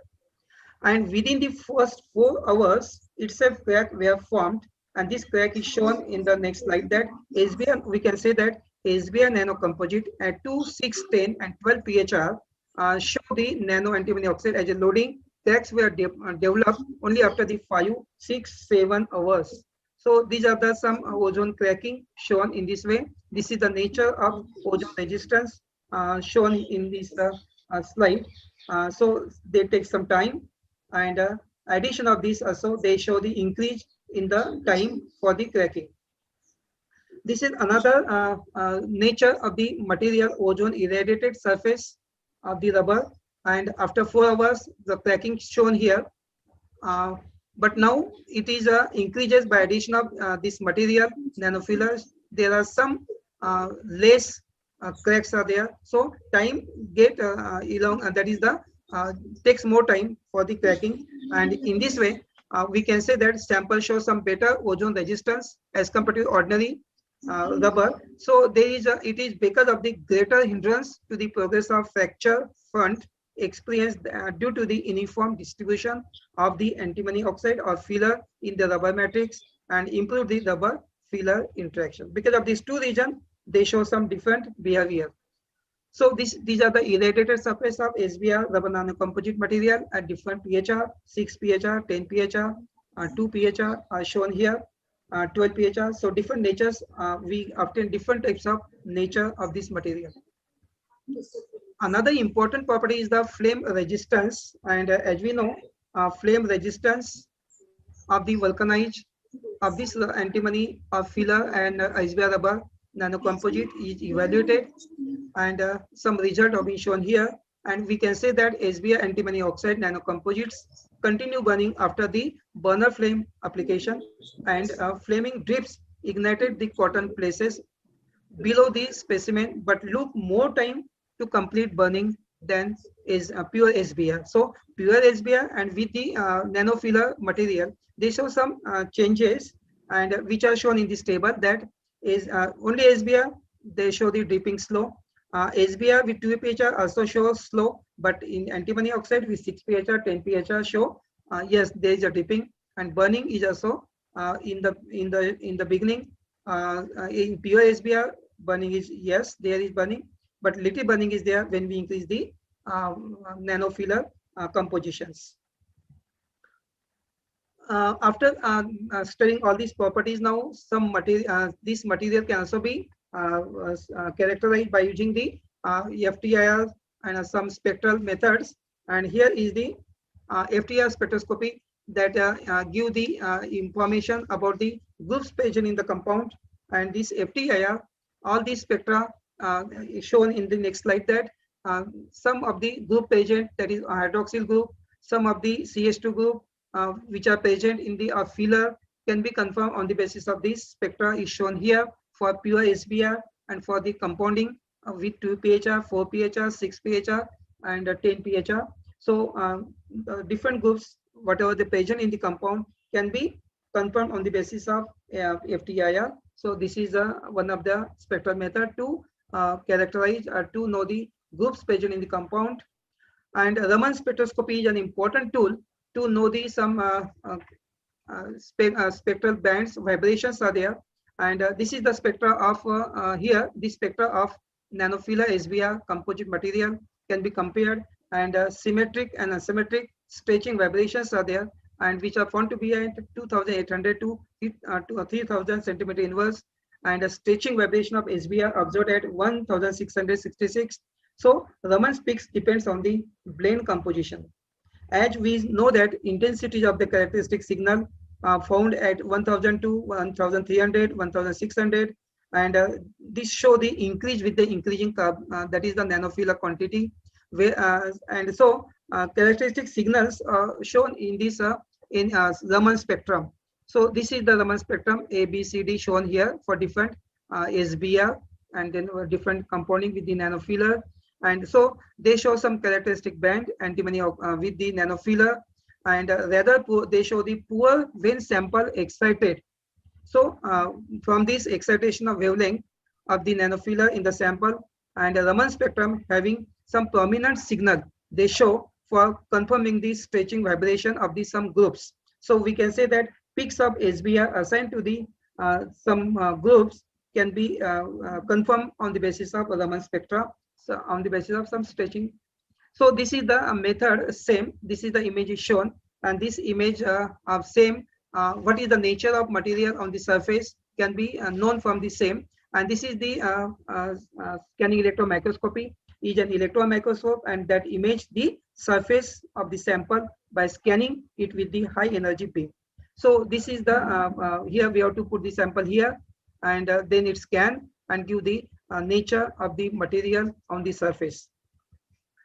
This give the surface area on the surface morphology. But now another method is very important, that if we know the particle size from, and it is possible that in case of TEM, when we pass the beam of that high electron beam, and it give the complete whole morphology of the material inside and also outside. So this TEM give the clear picture about the material, what is the nature of that material, how we can confirm the particle size. So this transmission electron microscopy is the best tool to know the detail about the our bulk material, and also inside the material and at the outside the material. So this is important part that this both the methods can be used to know the particle size of our materials. So these are the nature of the same images shown here.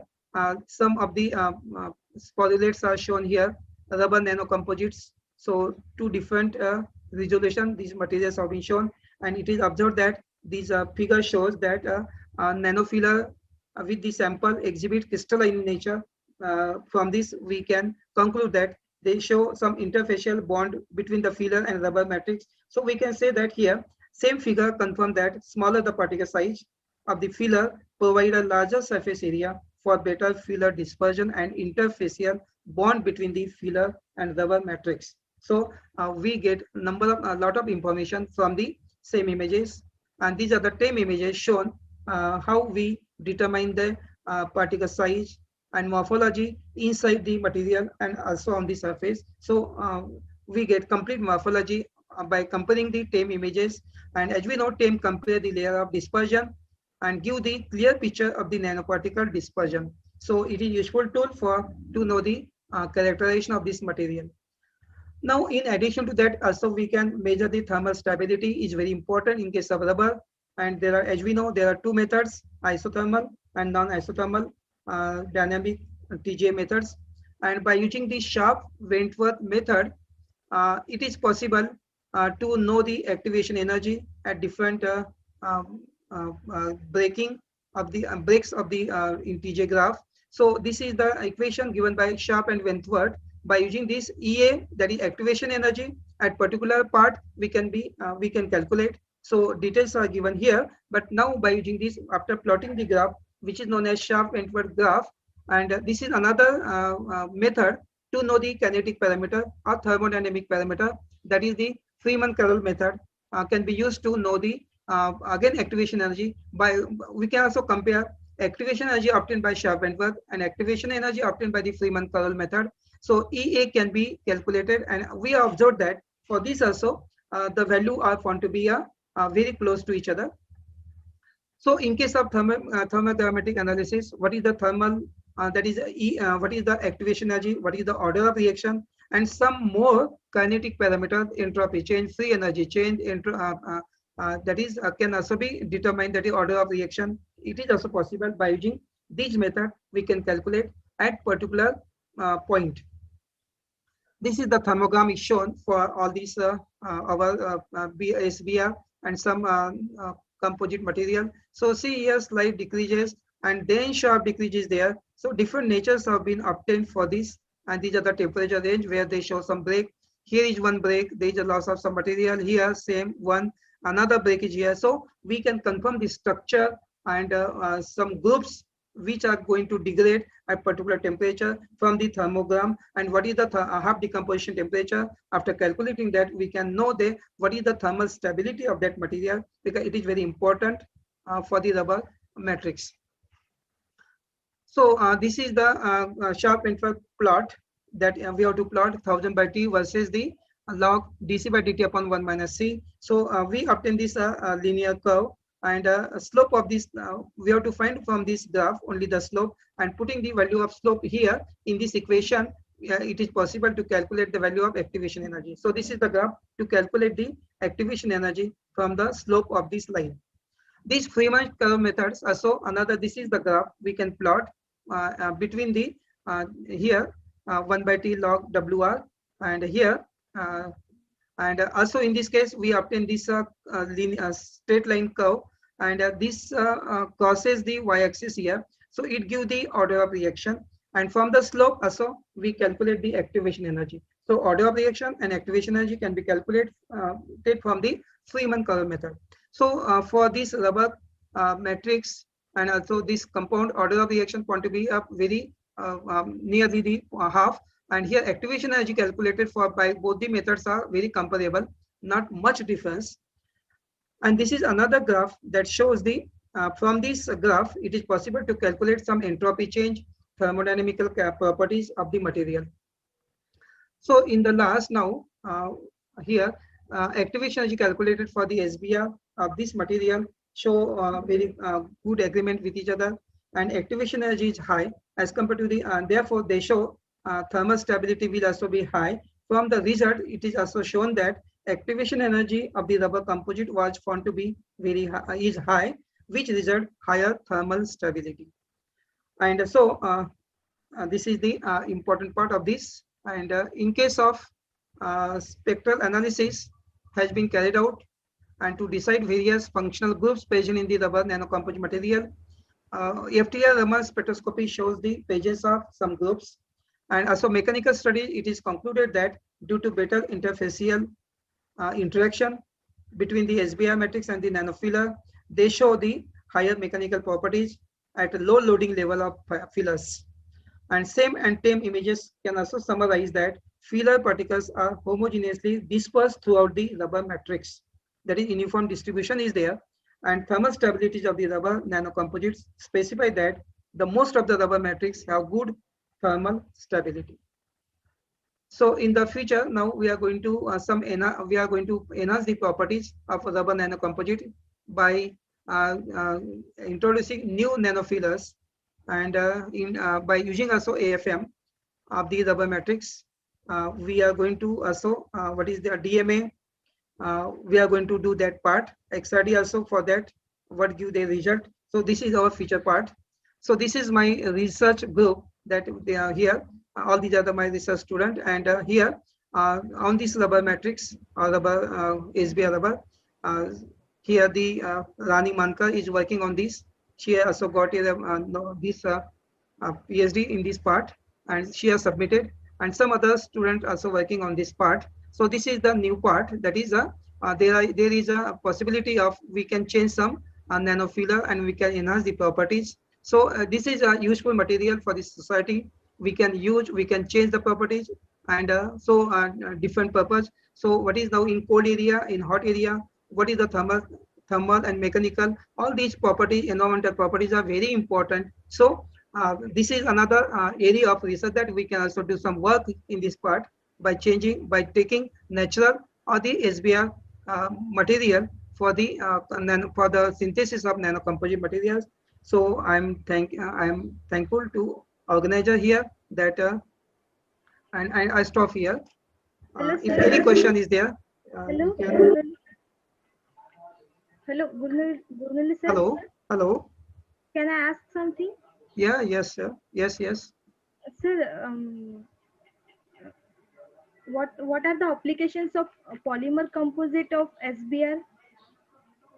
We have initially we have seen what are the applications of this SBR styrene butadiene rubber as compared to the natural rubber. This artificial rubber, this is synthesized rubber, have number of applications mainly used for the tire, and secondly that we can also make we can use it for the adhesive purpose or for making the shoe sole.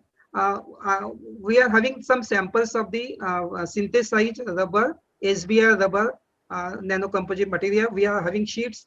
We can also give the color to this matrix, and we can also use it for the making the cabinet of the television also. So this styrene butadiene rubber is very much useful for different purposes, for making that is a TV cabinet, shoe sole, mainly for the tire industry. Thank you, sir, for giving. This is Aram. Am I audible? Yeah. There was a small query. That is, in the beginning of the slide presentation, there was a mention of crystallinity being increased with rubber. Crystallinity. Okay. So I didn't find any reference to it later in the lecture. Okay. Actually, Yes. okay, it is not shown. Crystallinity increases because we are introducing the filler, no? That's why. Only details are not given there about that crystallinity. Which compound it is? Hello. Yes. Yeah.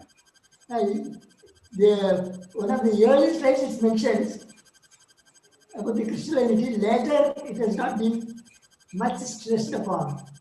Yeah, it is not given. Yeah, okay. So this is what I want to know. How really rubber can increase the crystallinity? Rubber material is far from the crystallinity, but if it can increase crystallinity is something must be novel. The way it does increase crystallinity. Yeah, some of the properties like crystallinity and other also when we are adding the in the rubber matrix some nanofillers, they increases we have seen number of properties, they show the enhancement, and similarly also the crystallinity get increased. It is shown, but detail is not given here. Okay. Okay. Thank you for the compact presentation of the highly useful materials. Thank you, sir. Thank you. Professor Gurnule. Thank you, sir. Thank you. Thank you everyone for joining us and adding more information to our knowledge. It helps us to create our innovative ideas in science and technology. Now I hand over the session to Dr. Atish Maldhure sir, convener of this international webinar. Over to you, Maldhure sir.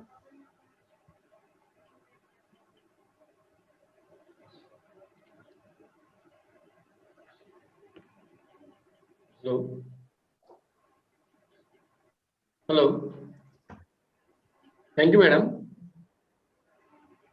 As a convener, firstly, I would like my thanks to Sri Ramji Mahajan sir, who is the secretary of Srimati Narsamma Shaikshanik Trust. I express my thanks to the Association of Chemistry Teachers and the President of Association of Chemistry Teachers, Dr. Brijesh Pare sir, for giving permission to organize this international event and invite. He accepted our invitation as a speaker also. Thanks to Sonia madam, Professor Sonia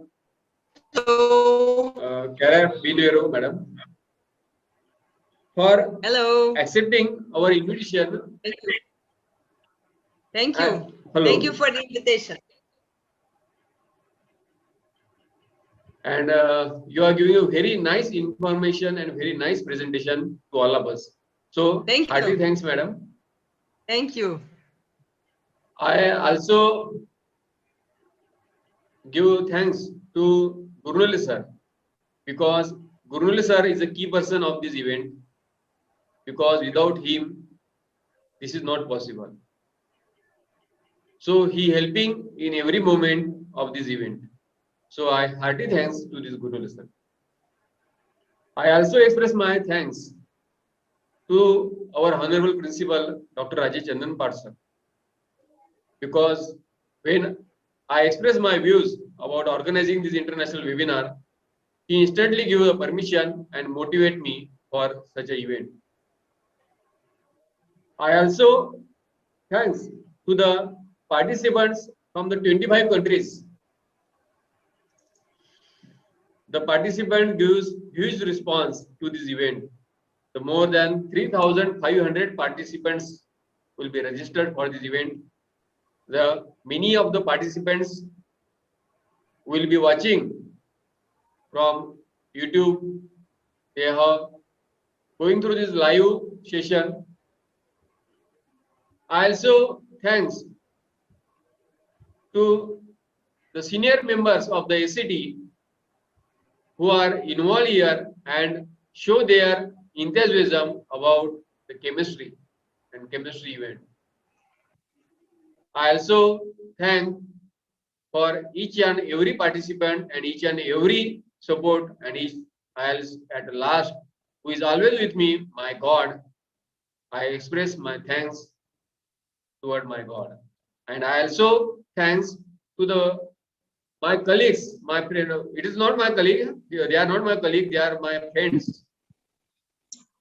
My head of department, Dr. Srikant Banswar sir.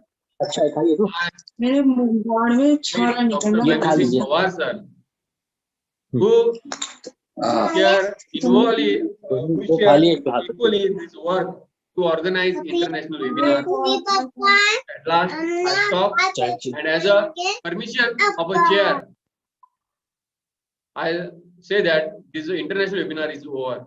Thanks everyone.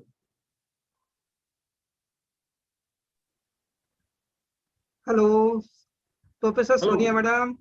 Thank you. Thank you. Thank you, madam.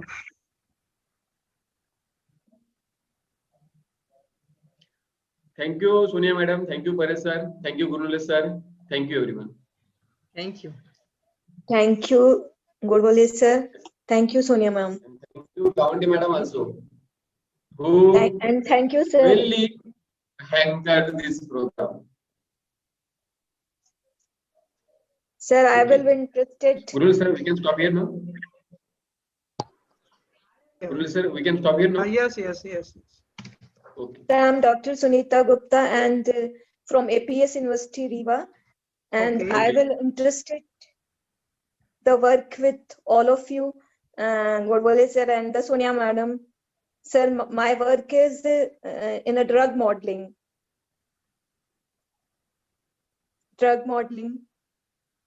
QSAR, computational theoretical drug modeling. Hello. Okay. Can you hear me, sir? Yeah. I will interested to work with. Okay, Sunita madam. Okay, we will discuss about that. Okay, now. Okay, sir. Okay, sir. We can discuss about the research. Okay. Yeah. Okay, sir. Okay, sir.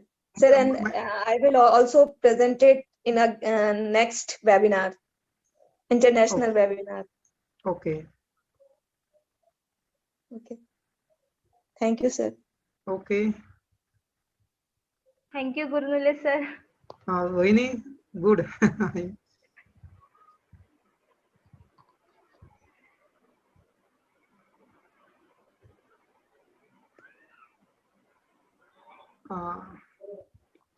Hello, those are on the Zoom meeting. Hello, they can. Hello,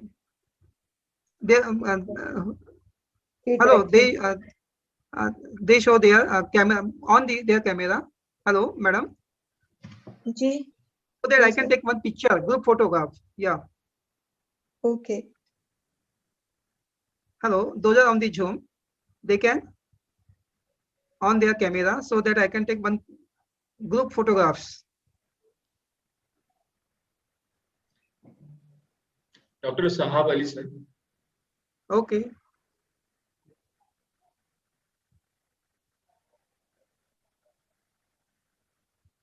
I got.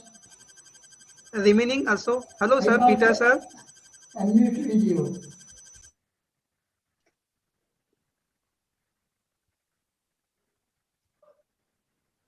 Kindly on your camera so that I can take photograph. I cannot unmute video. Probably it is from your I can send to the group.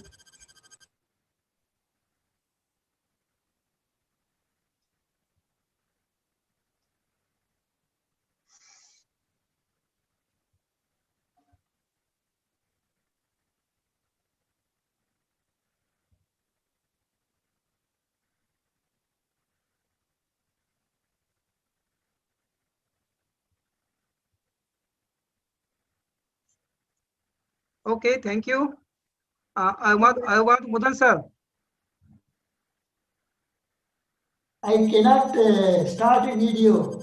It is probably organizers have to. Okay, sir. Okay. Permission. Then I will be able to start my video. Camera. Okay.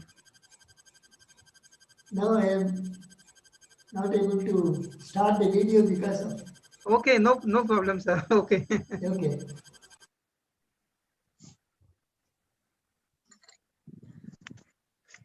Okay, I have taken the photograph. Thank you to all. Thank you, sir. Thank you, Gurnule sir, for helping us in such a great manner. Hello, sir. Mahendra Singh, sir. Yes, sir. Yes, sir. Yeah. Thank you very much for helping us in such a great way. Good organized, sir. Very good. Good webinar organized by you. Your Yes, college, sir, huh? definitely. It was quite not possible without your help, sir. No. Thank you, sir. Thank you by heart. Mainly, our Professor Sonia madam is here. Thank you. Thank you, Sonia madam. Meet you again. Thank you. Nice to meet you again too. Thank you, Sonia all ma'am, of you. for sharing Thank your expertise with us. Thank you for the invitation as well. Yes, Madam gave a very nice presentation on the gold particles. Madam, it's nice, very, very